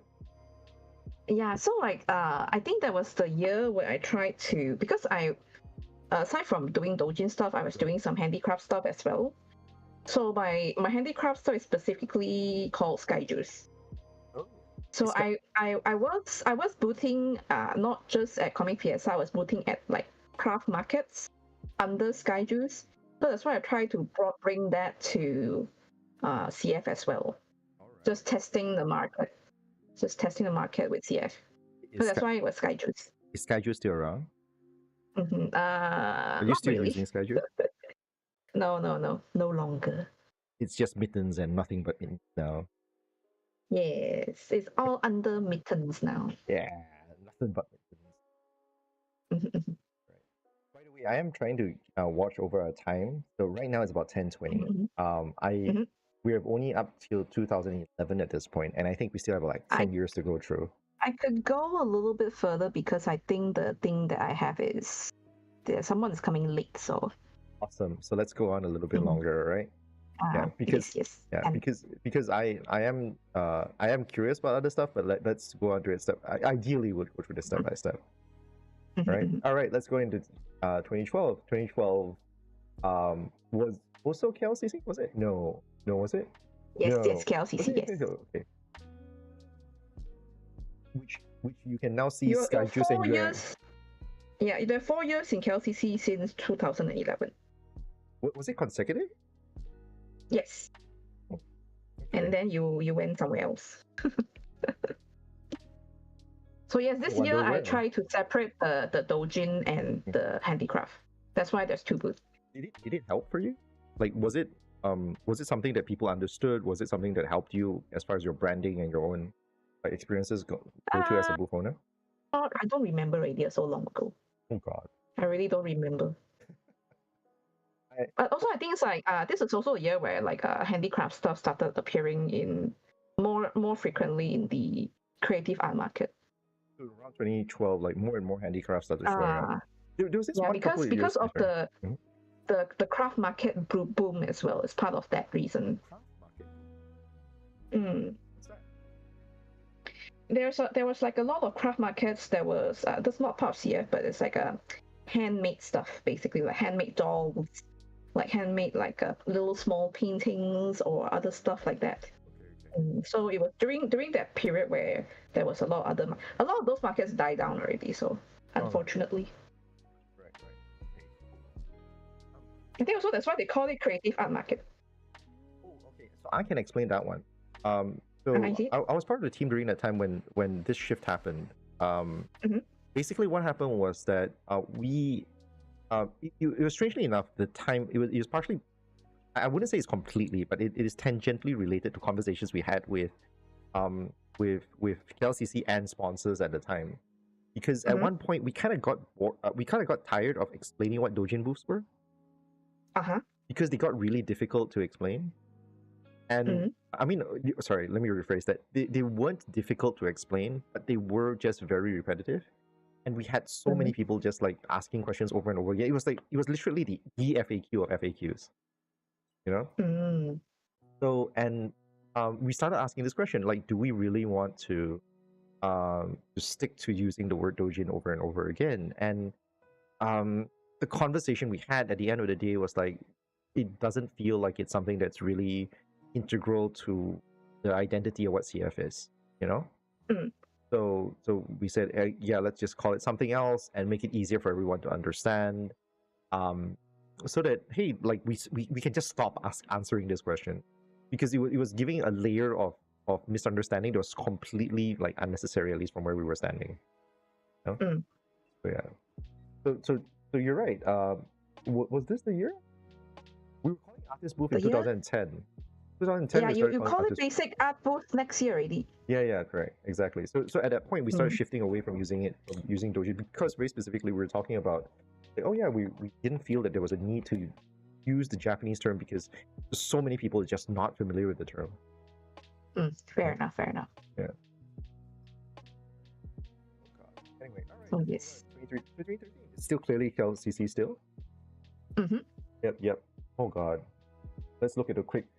So you were row G number 12. So you can see here. Mm. There we are. Yeah, so I think around this time is when people started like having the grids.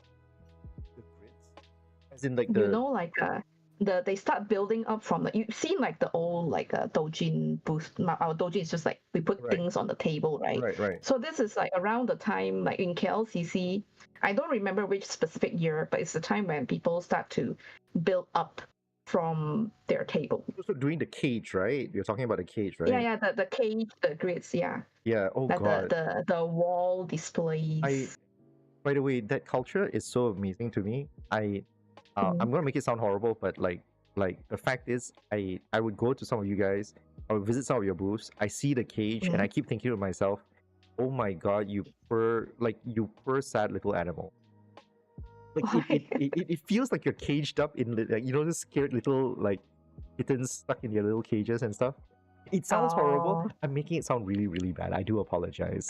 It is amazing the amount of work you guys put into that. I don't understand the architectural stuff that you guys have to go in, the physics that you guys have to balance out everything to make sure it stands throughout the entire 2 days.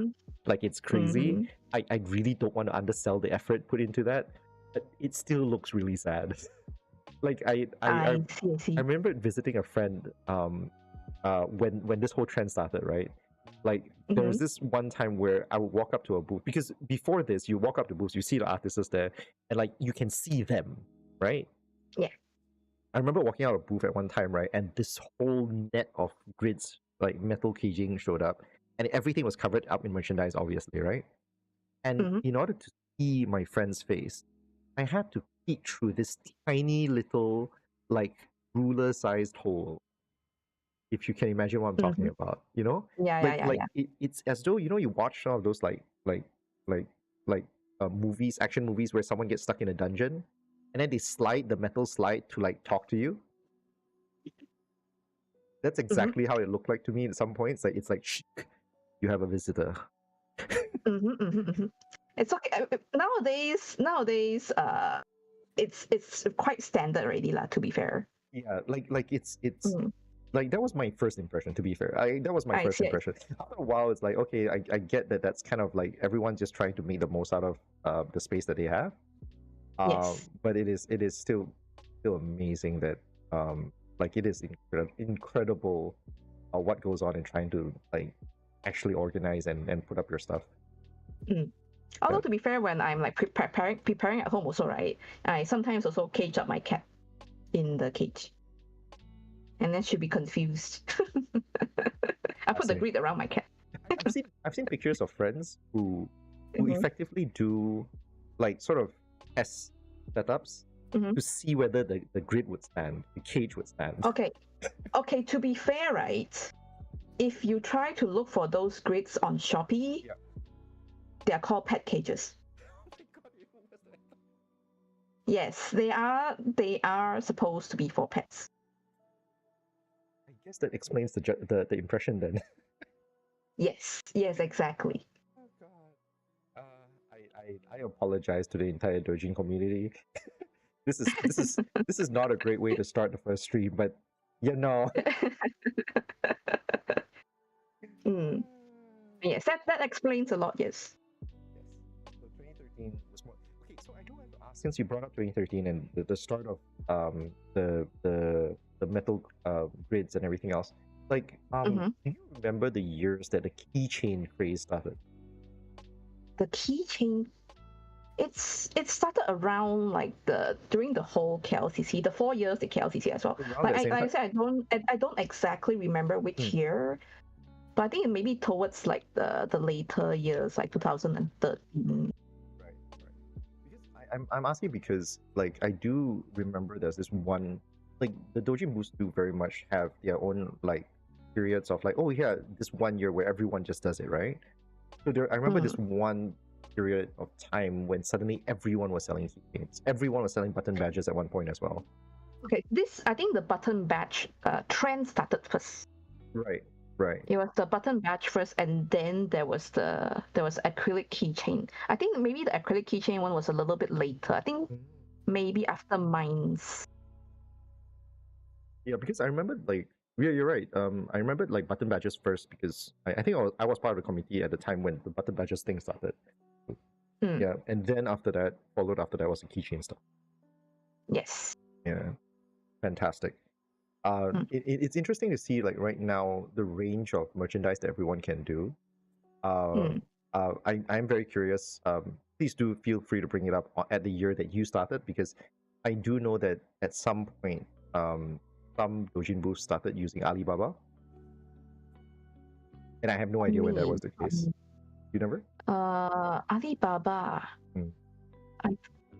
I might have used Alibaba for other things back then, but not for Doujin stuff, but not for CF.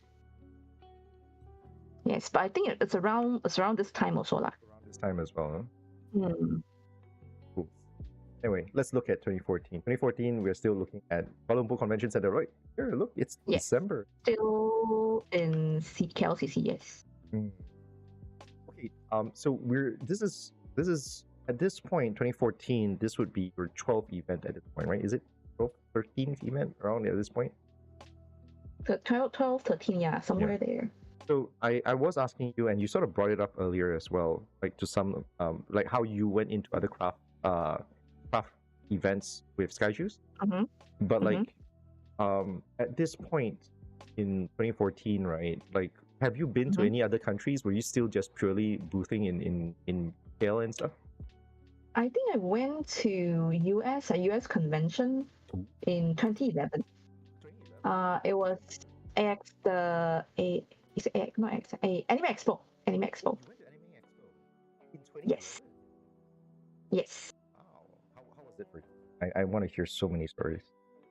It was okay. Mainly because I feel like if I went there with my current stuff, it would have sold better.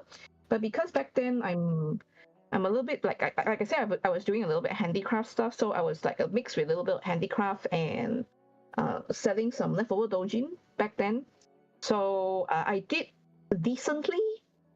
I managed to cover like my living expenses when I went traveling in US, basically. But I didn't manage to cover my flight ticket because flying to US is very, very expensive. Although to be fair, I was in US for like 2 weeks. One weekend convention worth of sales covered for 2 weeks of expenses for you, effectively. Yes. That's fantastic. It was not a weekend. It was Anime Expo is 4 days. Oh, okay. Oh, so there's 4 days of sales. Wow. Yes, Anime Expo is always 4 days one. Okay, now I have Thursday, Friday, Saturday, Sunday, yeah. Right. So that was back in 2011, right? Yes. Right. So I have to ask then, if that's the case, like how was your 2011 Comic Fiesta experience then? Like comparatively speaking, let's talk digits for a second here. Like how much was your takeaway from Comic Fiesta like 2011? Were you able to cover for 2 weeks of living expenses in KL, just as a reference point? I don't remember already lah, so long ago. I don't even remember how much I made. But the US one was very, very vivid. Yeah, because I had to pay for tax. You actually paid US tax? Yes, the California sales tax is 11%. Ouch. To be fair, I think it's optional, but I'm a law-abiding citizen, and I have to get a sales certificate to sell there. Yeah. Oh, you did. Yes, my friend helped me got it. Wow, that's nice.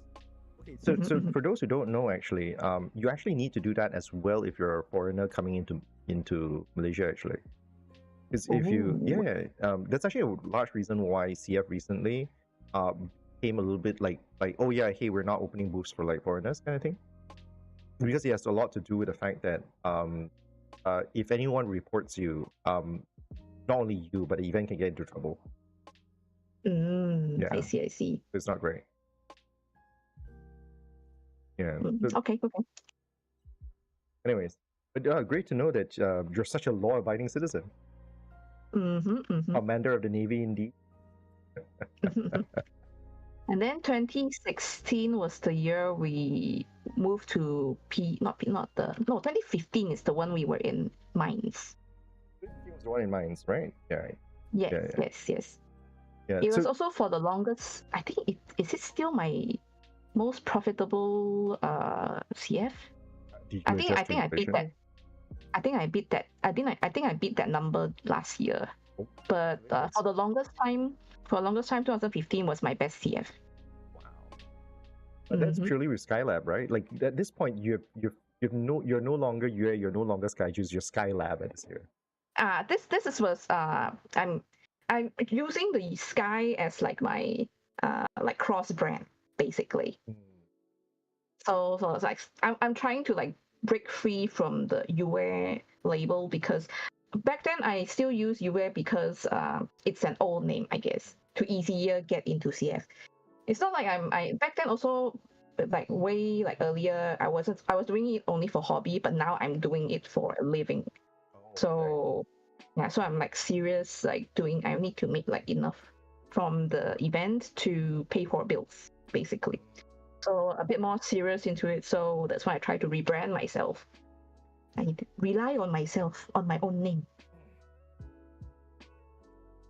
Wow.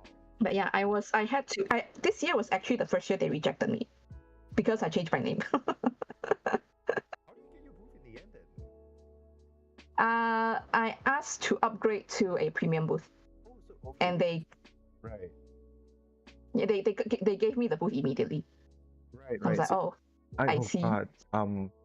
But I really don't remember when was it that CF started considering premium booths anymore. I think it was around the KLCC period also. What was it? I really don't remember anymore. I think so. Because I remember part of the concern was like we were seeing. Oh no, but I think it might be the case, because what happened was that we were seeing, like as you said, there was a lot of people who were doing that fencing and stuff like that, right? The grids and stuff like that.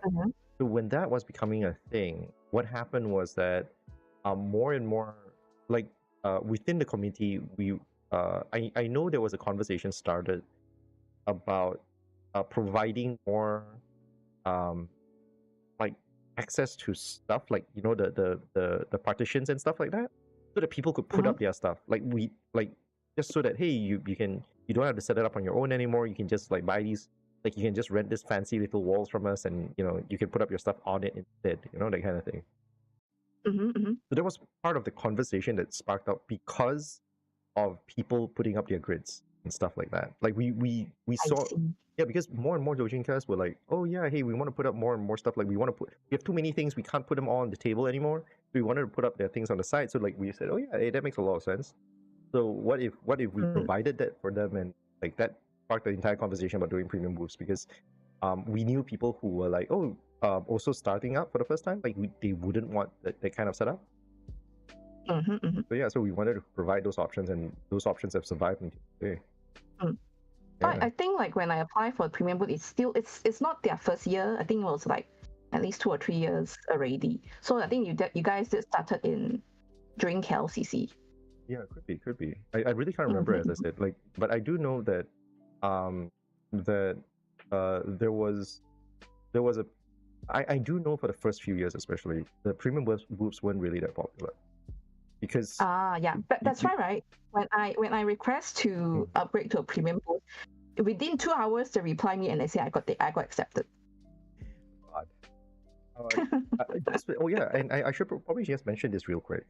I want to ask you, because I'm curious whether you know, Commander Mittens, do you know how the CF booth selection process was back in the day, like at this point in time in 2015 and so on and so forth? Do you happen to know? I think you still remain the same, right? I think it's still the same. Like since KLCC, you quite consistently like keep it the way it is. Like you go through like this process where you vet for the artists, and then you like check them. I think it's more or less still the same, as far as I think I know. Right. So full disclosure here, because I've never really led the team for the booth owners one. I only get some sort of tangential like osmosis to the process and everything else. I do know that some level of the process involves vetting people involved, because the CF booth pricing is kind of below market rate, and there are some people who take advantage of that. And we want, like, CF goes through a lot of effort to try and make sure that those who get the boost are really people who are there to get, like, hey, I want to sell my art stuff and everything else, right? So, so really the creatives involved and stuff like that. But so at one time, there was still this pseudo first come first serve policy, where it would be based like, oh yeah, if you come first, and then we'll just work down the line and like vet down the line. You know what I mean? So yeah, so if you basically, there was always this advantage at one point that if you registered early, you would get your booth. Like, there's a high chance that you get a booth. But at some point, and I don't remember which year was it, the guy said, no, we're not going to do it that way anymore, because I remember it was shortly after that one year where the nickname we had was like 8 minutes of hell, where they put up the form for it, and I think, if I'm not mistaken, the site crashed because everyone was trying to fill up the form at the same time. And so the team after that said, we're not going to do it that way anymore. What happens is that, hey, we're going to have, like, right now, which is the latest system, is, oh, hey, we're going to open it up and we're going to let everyone register first, and then they will go through a vetting process. And the voting process is a lot more complex that I'm not comfortable talking about it, because I really don't know the criteria of it anymore these days. And I don't want to sound like I know, because it's going to lead to a lot of misunderstandings and a lot of unnecessary complaints. But I can tell you that at least there is a reasonable vetting process. And understandable. Yeah, and at some level, there is still the practice of what Commander Mittens went through, which is, hey, if there aren't that many people who are trying to fill up for that specific space, which is really rare these days, then you have a better chance of getting that specific booth and that specific type. I think also because I got upgraded to a premium, and I was actually on the front row of the whole like artist booth area. That's why my business was very good. Also, it was also the year of Undertale. It was a year Undertale was released, and I actually did Undertale merch. But then after I printed everything already, and then I saw that post, that was the creator's name, I forgot. He said that don't sell Undertale merchandise. Right. Okay. Yeah, the creator for Undertale asked to not sell Undertale merchandise, and I'm like, shit, I printed already. Right. So I had to work around that a little bit to kind of get rid of the stickers. So I did so you cannot really buy them because I'm not selling it. So I'm giving it away if you buy a certain amount. Right. Wow. Okay. So I think that's what ended up making me a lot of sale, because people try to buy the amount to get the stickers. Well, that's fascinating. So you have to come up with all these ideas, oh my god, try to it's how to handle the crisis.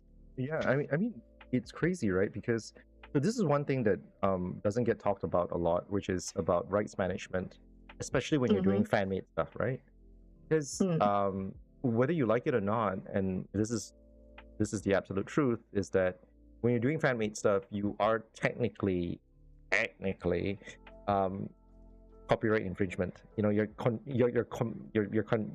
committing copyright infringement at some level.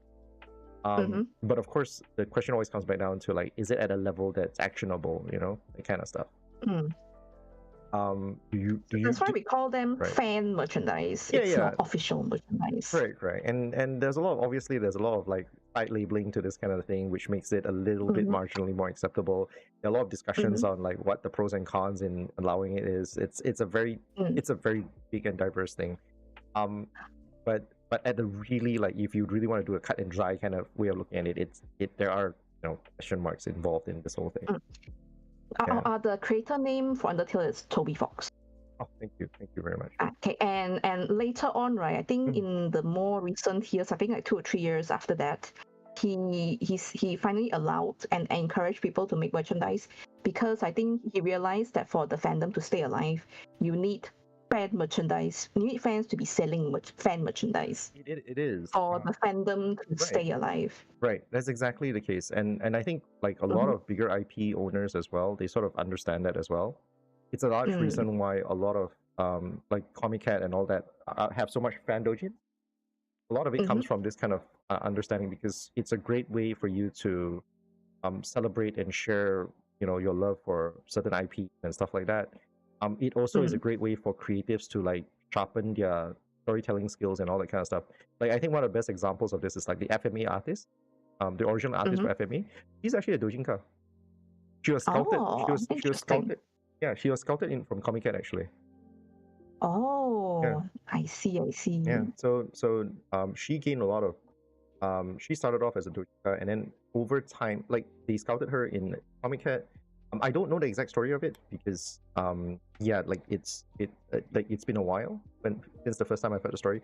But I do know that she started her career as a doujinka. So like a lot of her skills are actually drafted out from that, like started from. Interesting. Yeah, so it is a wonderful culture that is great to nurture new talent and all that kind of stuff. I think anyone within the industry who has been there long enough, right, recognizes its value in the industry. Yeah, but the question always comes back down to like how you manage it and where do you find the middle line and stuff like that.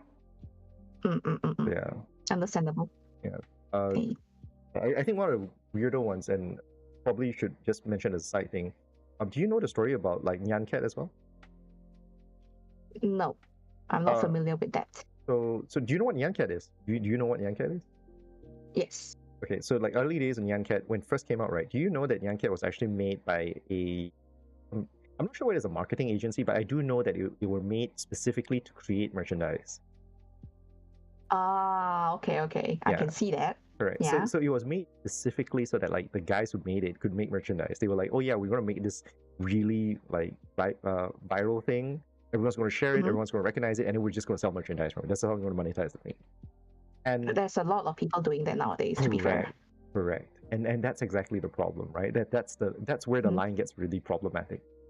Because the guys who made it said like, oh yeah, we specifically made it because we want to make merchandise. And then you have these kind of cases where it's like, oh yeah, people are just like, oh yeah, it's really fun, we're just gonna make merchandise ourselves. Okay, it's okay. I mean, they own the IP, so it's official merchandise, I guess. The problem is for people who make merchandise that don't like credit, like do it themselves, which is effectively like like taking rice out of your rice bowl, Yeah. But yeah, the copyright thing is also like another like a wormhole. Correct. It is a huge wormhole. Correct. It is a huge thing, and it's actually one of the reasons why C.A actually does that level of like filtering and stuff, because they don't want a situation where it's like, oh yeah, hey, you're selling copyright goods, and or like you're just googling images and making merchandise out of it and stuff like that. Fair enough. Yeah. That's why you have to be careful. Yeah, it is. Okay, we could move on to the next event in 2016. Yeah, it is 2016. The worst one. The PWTC. Oh god, is that what it feels like to you guys? Was this the worst for you? Yes, too. Oh my god, there's no air condition. This is the year. Yes, this is the year. Like my friend, because it was so hot the first day, right? So my friend bought a USB fan for the second day, right? And the USB fan died.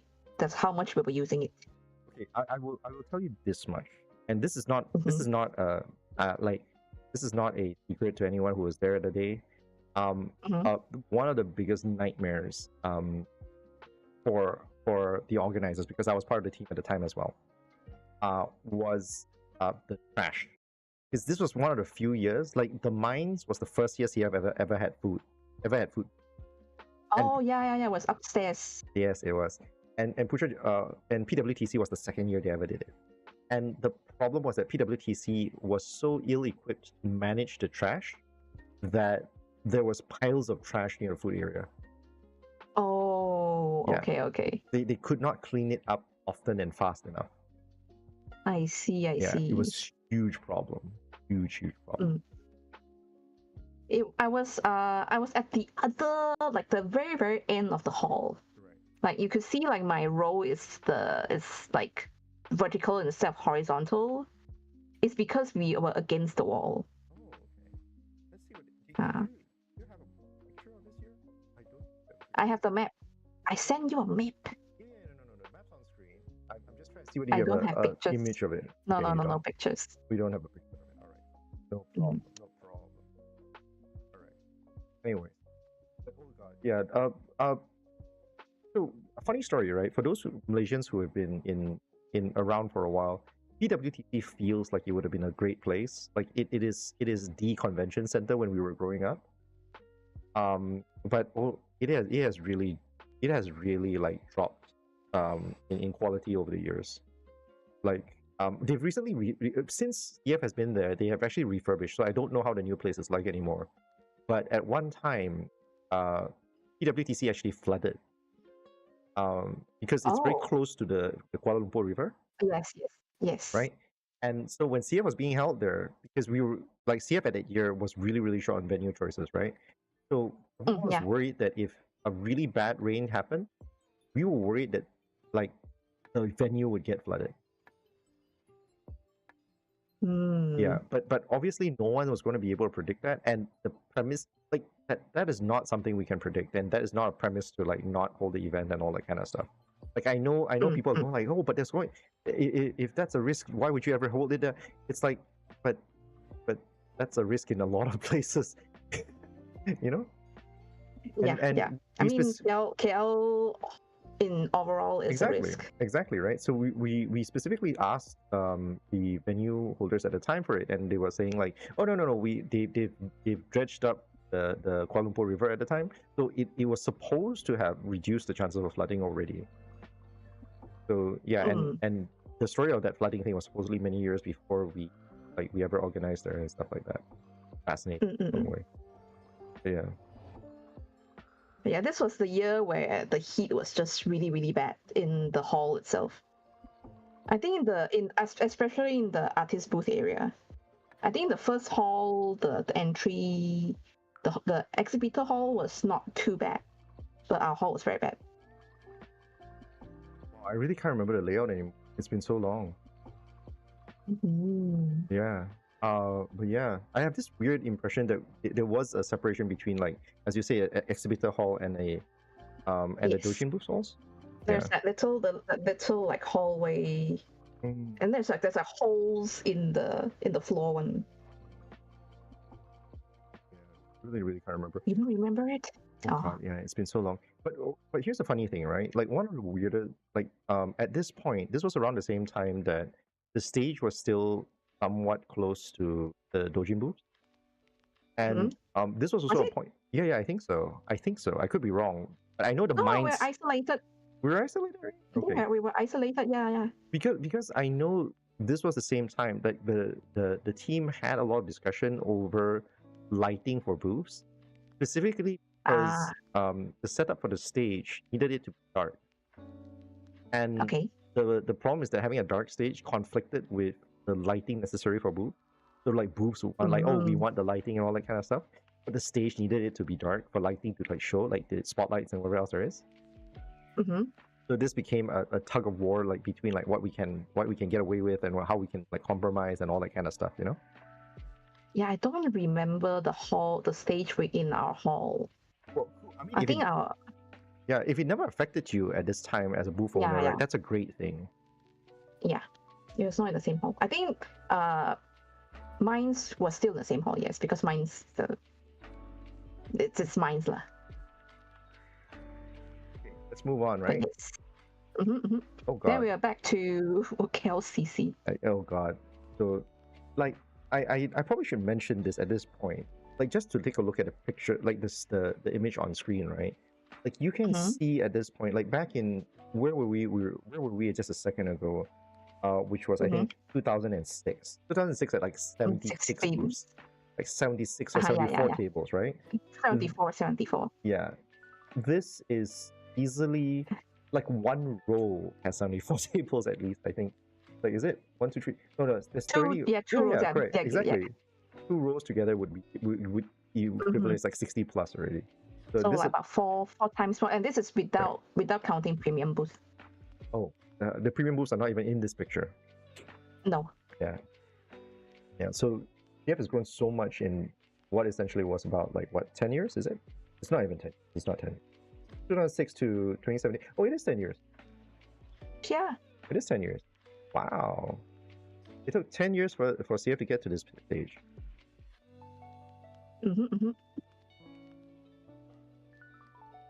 Yep. So we were back in LCC already. At this point, you're still using Skylab, right? Yes. Are you still using Skylab these days? No. I'm using Commander Mittens now. Ah, yeah. Mittens all the way. But yeah, and then like moving along in 2018, right? I decided to, because one of my friends wanted to try out like Comic Fiesta, so we decided to share a premium booth together. I think I share a photo with you while showing my friend's booth, our booth lah, basically. If you could pull that up. Yeah, I can, and I will. Some people might recognize his art. He's a pretty big artist nowadays, like a indie artist. Yeah. Wow. So what does he go by? Should we credit him somewhere? Should I credit him somewhere? He's Jamie C. Later I'll send you. You can add into your description or something. We'll add his description down there for anyone who's curious to see more of his work as well. But that was also like he did pretty well actually. He did decently because he didn't sell in volume, but he sell in because his stuff is more expensive. So he was like comparing his stuff to mine because my stuff are small, so more people buy. But his stuff is expensive. Right? Because you can see like his stuff is also like he has a very unique style in the geek culture also. Okay, I have to ask this since you brought up expensive, right? Like, was there a point in where you saw the pricing for goods and stuff, right? Like shifting towards a more expensive spectrum or anything else like that? I'm not sure. I actually don't buy a lot. I sell, but I don't really buy. The reason why I'm asking is because, like, at the start of the stream, we were talking about back in the time when you were starting off doing like essentially stapler doujins, right? Like stapler buy-in doujins. And during that time, you were like, what, it was 4 ringgit for one book of how many pages roughly? What do you how way back then was way back then? Like 2002, like how you first started. Oh, those I think I had a price in one of the things like under 10 ringgit for per doujin. Yeah, that was like I think doujin nowadays are like I think 20, 30 is like a black and white one. Yeah. I think like 40, 50 is a colored one, yeah. Right. So a lot of them are not even like stapler bound anymore. Everyone's like super high production nowadays. They're like perfect bound. In fact, to be fair, back then we had the perfect bound also for only like 7 ringgit. Oh really? So how far back then was back then? Although to be fair, we were only doing it for hobby back then. We're not making money. We're not making a whole lot of money. But like, how far back then is back then for you guys? 20 was Fiesta, yeah, 2005, 2006. 2005, 2006, you guys were doing perfect buying books for like 7 ringgit at a time. Oh, no, we sell it for 7 ringgit. Yeah, exactly. You sold perfect bound books at 7 ringgit at a time. Like what, roughly like what, 14 pages a book? Let me see. Is that about right? We don't have time to show right now, but I think about like 20, 30 pages. 20, 30 pages. Wow, that is that. Yeah. I say we were doing it for hobby. We weren't making profit. To be fair, I want to use that as a contrast point because like I think it's worth noting that it's not only just what you guys can afford in terms of production and all that kind of stuff, but I think it's worth noting that there's also a matter of inflation. So like what is affordable now. And what you can get away with. I should probably flag out like because we were sharing like earlier stories of us like approaching like getting into comics through Doraemon and things like that, right? Like I think it's worth noting that Doraemon's back then, which was about roughly, I can't remember how many pages already. It was like every volume of Doraemon back like then, 100, 150, was it 100? something like that. Right. So yeah, so roughly like that, right? It was roughly at that point was like 3 ringgit 50 450? cents. No, 3 ringgit, something like that. yeah, Yeah. 3 ringgit something only, because I remember the time when they finally raised the price up to 4 ringgit something. I was like, holy crap, that is actually really, to me as a kid. We were kids, yeah. Yeah, because I wasn't earning anything at the time. That was like half my allowance right there. You know, so that kind of thing. So like I just want to use that as a reference point, like, because if you are printing on your own, 7 ringgit's a lot of money back then. It's a lot, especially when the average comic that you're gonna buy, like by a professional that you can get off the shelf, was about roughly 4 ringgit at the most at that time, right? Yeah. So So 7 yeah, ringgit's so actually right pretty high. now, so in 2018, I think it's closer to the current pricing for most stuff. Right. And this is also the first year I went by Commander Mittens. Yeah, I noticed. I was Mm-hmm. gonna bring it up. So this was the birth year of Commander Mittens, 2018. Yes. Was this the first? Commander Mittens is a character from Warhammer 40k that I created. Ooh. So I got into 40k around 2015. So that's why I decided to rebrand to Commander Mittens. Nice. And now it's stick to now also still using it. For those who don't know and who is curious about Commander Mittens and her stuff, she usually streams on Twitch. What is your usual stream times? In the morning, in KL time, in Malaysia time. Like around what, 10 o'clock kind of thing, or 10 o'clock in the morning until lunch. Or until around lunch, and that's Malaysian time, which is +8 GMT. Yes. So which is roughly the same time, at least for me as well. Just if anyone's curious, yeah. So if you guys want to, please follow her stuff. Her socials are all in the description below for anyone who wants to give her some support. Yeah. But yeah, holy crap. By the way, I never got into Warhammer myself because I was always terrified of the price. It's okay. But let's get back to the topic because we have to move along soon. Okay, we're into 2019 right now, which you're going by Commander Mittens by yourself at this point. Yes. Until now, I'm still going by Commander Mittens, and I think like I said, last year was my best year in sales. It was like, so I should probably mention a few things. Like, so 2019 was the year that you went Commander Mittens on your own, and that was the last event pre-COVID. Yes. Now, then after that, CF came back in 2022. Commander Mittens comes back in 2022. CF had a pretty rough start in 2022, but I think everyone was sort of like just recovering from COVID, and everything was just sort of restarting, trying to figure out what you were supposed to be doing. And then 2023 came out, which was last year, and like how many? I don't even know how many booths were there at the time. Like last year, Commander Mittens is back again in Hall 7. I think post-COVID 2022 was, I heard there's 400 booths or something along that line. Right. I really don't know the number myself.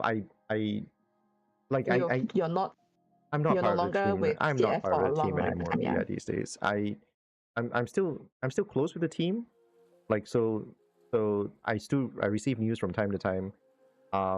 I'm always very open to helping out the event whenever I can, because hey, that's what I grew up with, and like an old person, I kind of want to have I want people to have the same chances that I got, right? Like it's the same joys of going to events and stuff like that.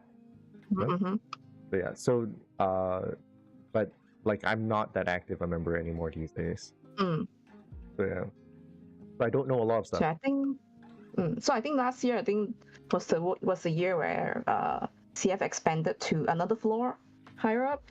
Oh god, last year was another crazy thing altogether. I don't think it's only just another floor. It was like, but it was so CF last year, so from an event that took up like a single hall in the Chinese Assembly Hall, which could only fit like less than 20 booths, right? It now is an event that takes up the entirety of KLCC. Yep. From like what, 200 per day to now, what's the number now? I think it was like I think the joke number, like the number I saw floating around was like 69,000 or some shit like that. Was it even a larger number? I'm not sure. I see, I I feel see. like it's a So like larger maybe number. 20, like 25, 30,000 per day ish, Yeah. maybe. Yeah. I also want to share like a picture of your booth from last year. Like on screen. Okay. Do I have? Yeah, Yeah, you can show. Yeah. Yeah. So this is how with Greeks. Yeah, this is how it's There's like. more space to put more stickers on Yes. the site. A few things that I probably should mention, like I feel like it's worth mentioning, are like number one, because of COVID, digital payment systems are now a lot more popular, a lot more common. Was it easy for you to pick it up and stuff like that? Do you have problems using digital payment systems for yourself? Only when it's no problem until the connection dies. Which would be like what, midday, right? Sometimes, and it depends on which telco company also. I think Maxis was doing pretty badly, and then sometimes God. DG also do very bad. So it's like it depends on the telco. Okay. 'Cause But well, last year I did very well because of Baldur's Gate 3. Wait, there was only 12 years, not 12 years, 12 booths that was doing Baldur's Gate 3 merch. Oh God, I'm sorry. You have to give me a minute here. My mic just decided to bow to the weight of my divider, and Oh no. I now have to figure out how to reset my mic. It's really annoying. Okay. Unfortunate. There are people waiting for me also, so I might have to go soon. All right. Okay, let's try. Okay, so there's a lot of stuff I really want to talk more about, but I think we like, because you have waiting and my mic seems to have like just given up on it as well. I think it might be a good time for us to try and do a wrap up at this point. We are at the 2-hour mark anyway, so this does sound like a good place. So yeah, so that's like 23 years of boothing for you. I do, before I go off, I do want to do a quick ask here. Did you booth any time during the COVID years as well? Like, was there actual boothing for you during the COVID years? How was it for you? I don't think I booth during the COVID years. The 2020, 2021, I did not booth. Was it I rough think for the you? 2022, no, it's fine. Because I had like other things. That's when I started streaming to try and like get some extra income from streaming as well. Oh, that's good to know. Like, it's nice. Like, it's really one of those kind of things where technology has really sort of given us alternative avenues in this time to look for other things. But yeah, it's good to know that, you know, that those 2 years weren't too rough on you. Yeah, it was fine. It was fine. Yeah, not too bad. Because I did have a lot of work, a lot of commission work that was in my backlog as well. So. Yeah. Well, anyways, yeah, you have a game waiting for you, and we are running into the 2-hour mark. So let's try. Yeah. I'm going to try and wrap this up. Commander Mittens, thank you very much for taking the time and share your story. 20 plus years of boothing condensed into a 2-hour conversation. I think we could go on and on if we had the chance. Yeah. Unfortunately, life is calling to us. So yeah, so for anyone else who's interested in more Commander Mittens stuff, please go check her out. Her links are in the description below. Commander Mittens, I have to ask before we go, like, what do you normally do on stream as well? I mostly paint my Warhammer commissions, and sometimes I play video games, but mostly is a miniature painting. Yep. So check her out. It's stuff I've seen her work, by the way. They look fantastic. But I guess when you spend as much time as she has, like, you know, practice perfect, right? So, yeah. Anyways, all right. So I'm gonna call this to an end for us today. Thank you guys for everyone who has joined us for as long as you have. It's a 2-hour mark. 2-hour conversation. I still have to figure out how we're gonna end this. It's okay. Yeah. If you like what we've done here today, please like and subscribe to the channel. I'm doing the whole YouTube thing. This might actually be a long-running series. I have the next one I'm going to do is on the 15th. I'm just going to plug that real quick because on the 15th I will be doing with another friend of mine who was the former organizer for GACC, Ido. Yeah. Mm-hmm, So, mm-hmm. oh God, you're in the chat. How you do? So hopefully by then, I'm also going to be rebranding the channel by now. By the time I have it with Ido, this channel will be known as Bimji's Digital Campsite. It's a bit of a mouthful, but it is more reflective of what I want to do with this channel and everything that I will be posting. So look forward to that. But yeah, I guess that's more or less it for tonight. Mm-hmm. Yeah. Meow, Thank any you last? all for Yeah, thank you guys very coming. much. That's us. Ah! All he Right. has linked all of my Yes. socials Yes, in all his our socials and description as well. description. Exactly. I have everything Yes, in there. I will be also posting like check me out. the time separations after this as well. So Mm-hmm, we'll mm-hmm. look forward to that as well. Okay, All right. talk to you next Till everyone. time. Till next time, everyone. Tatas. Bye bye.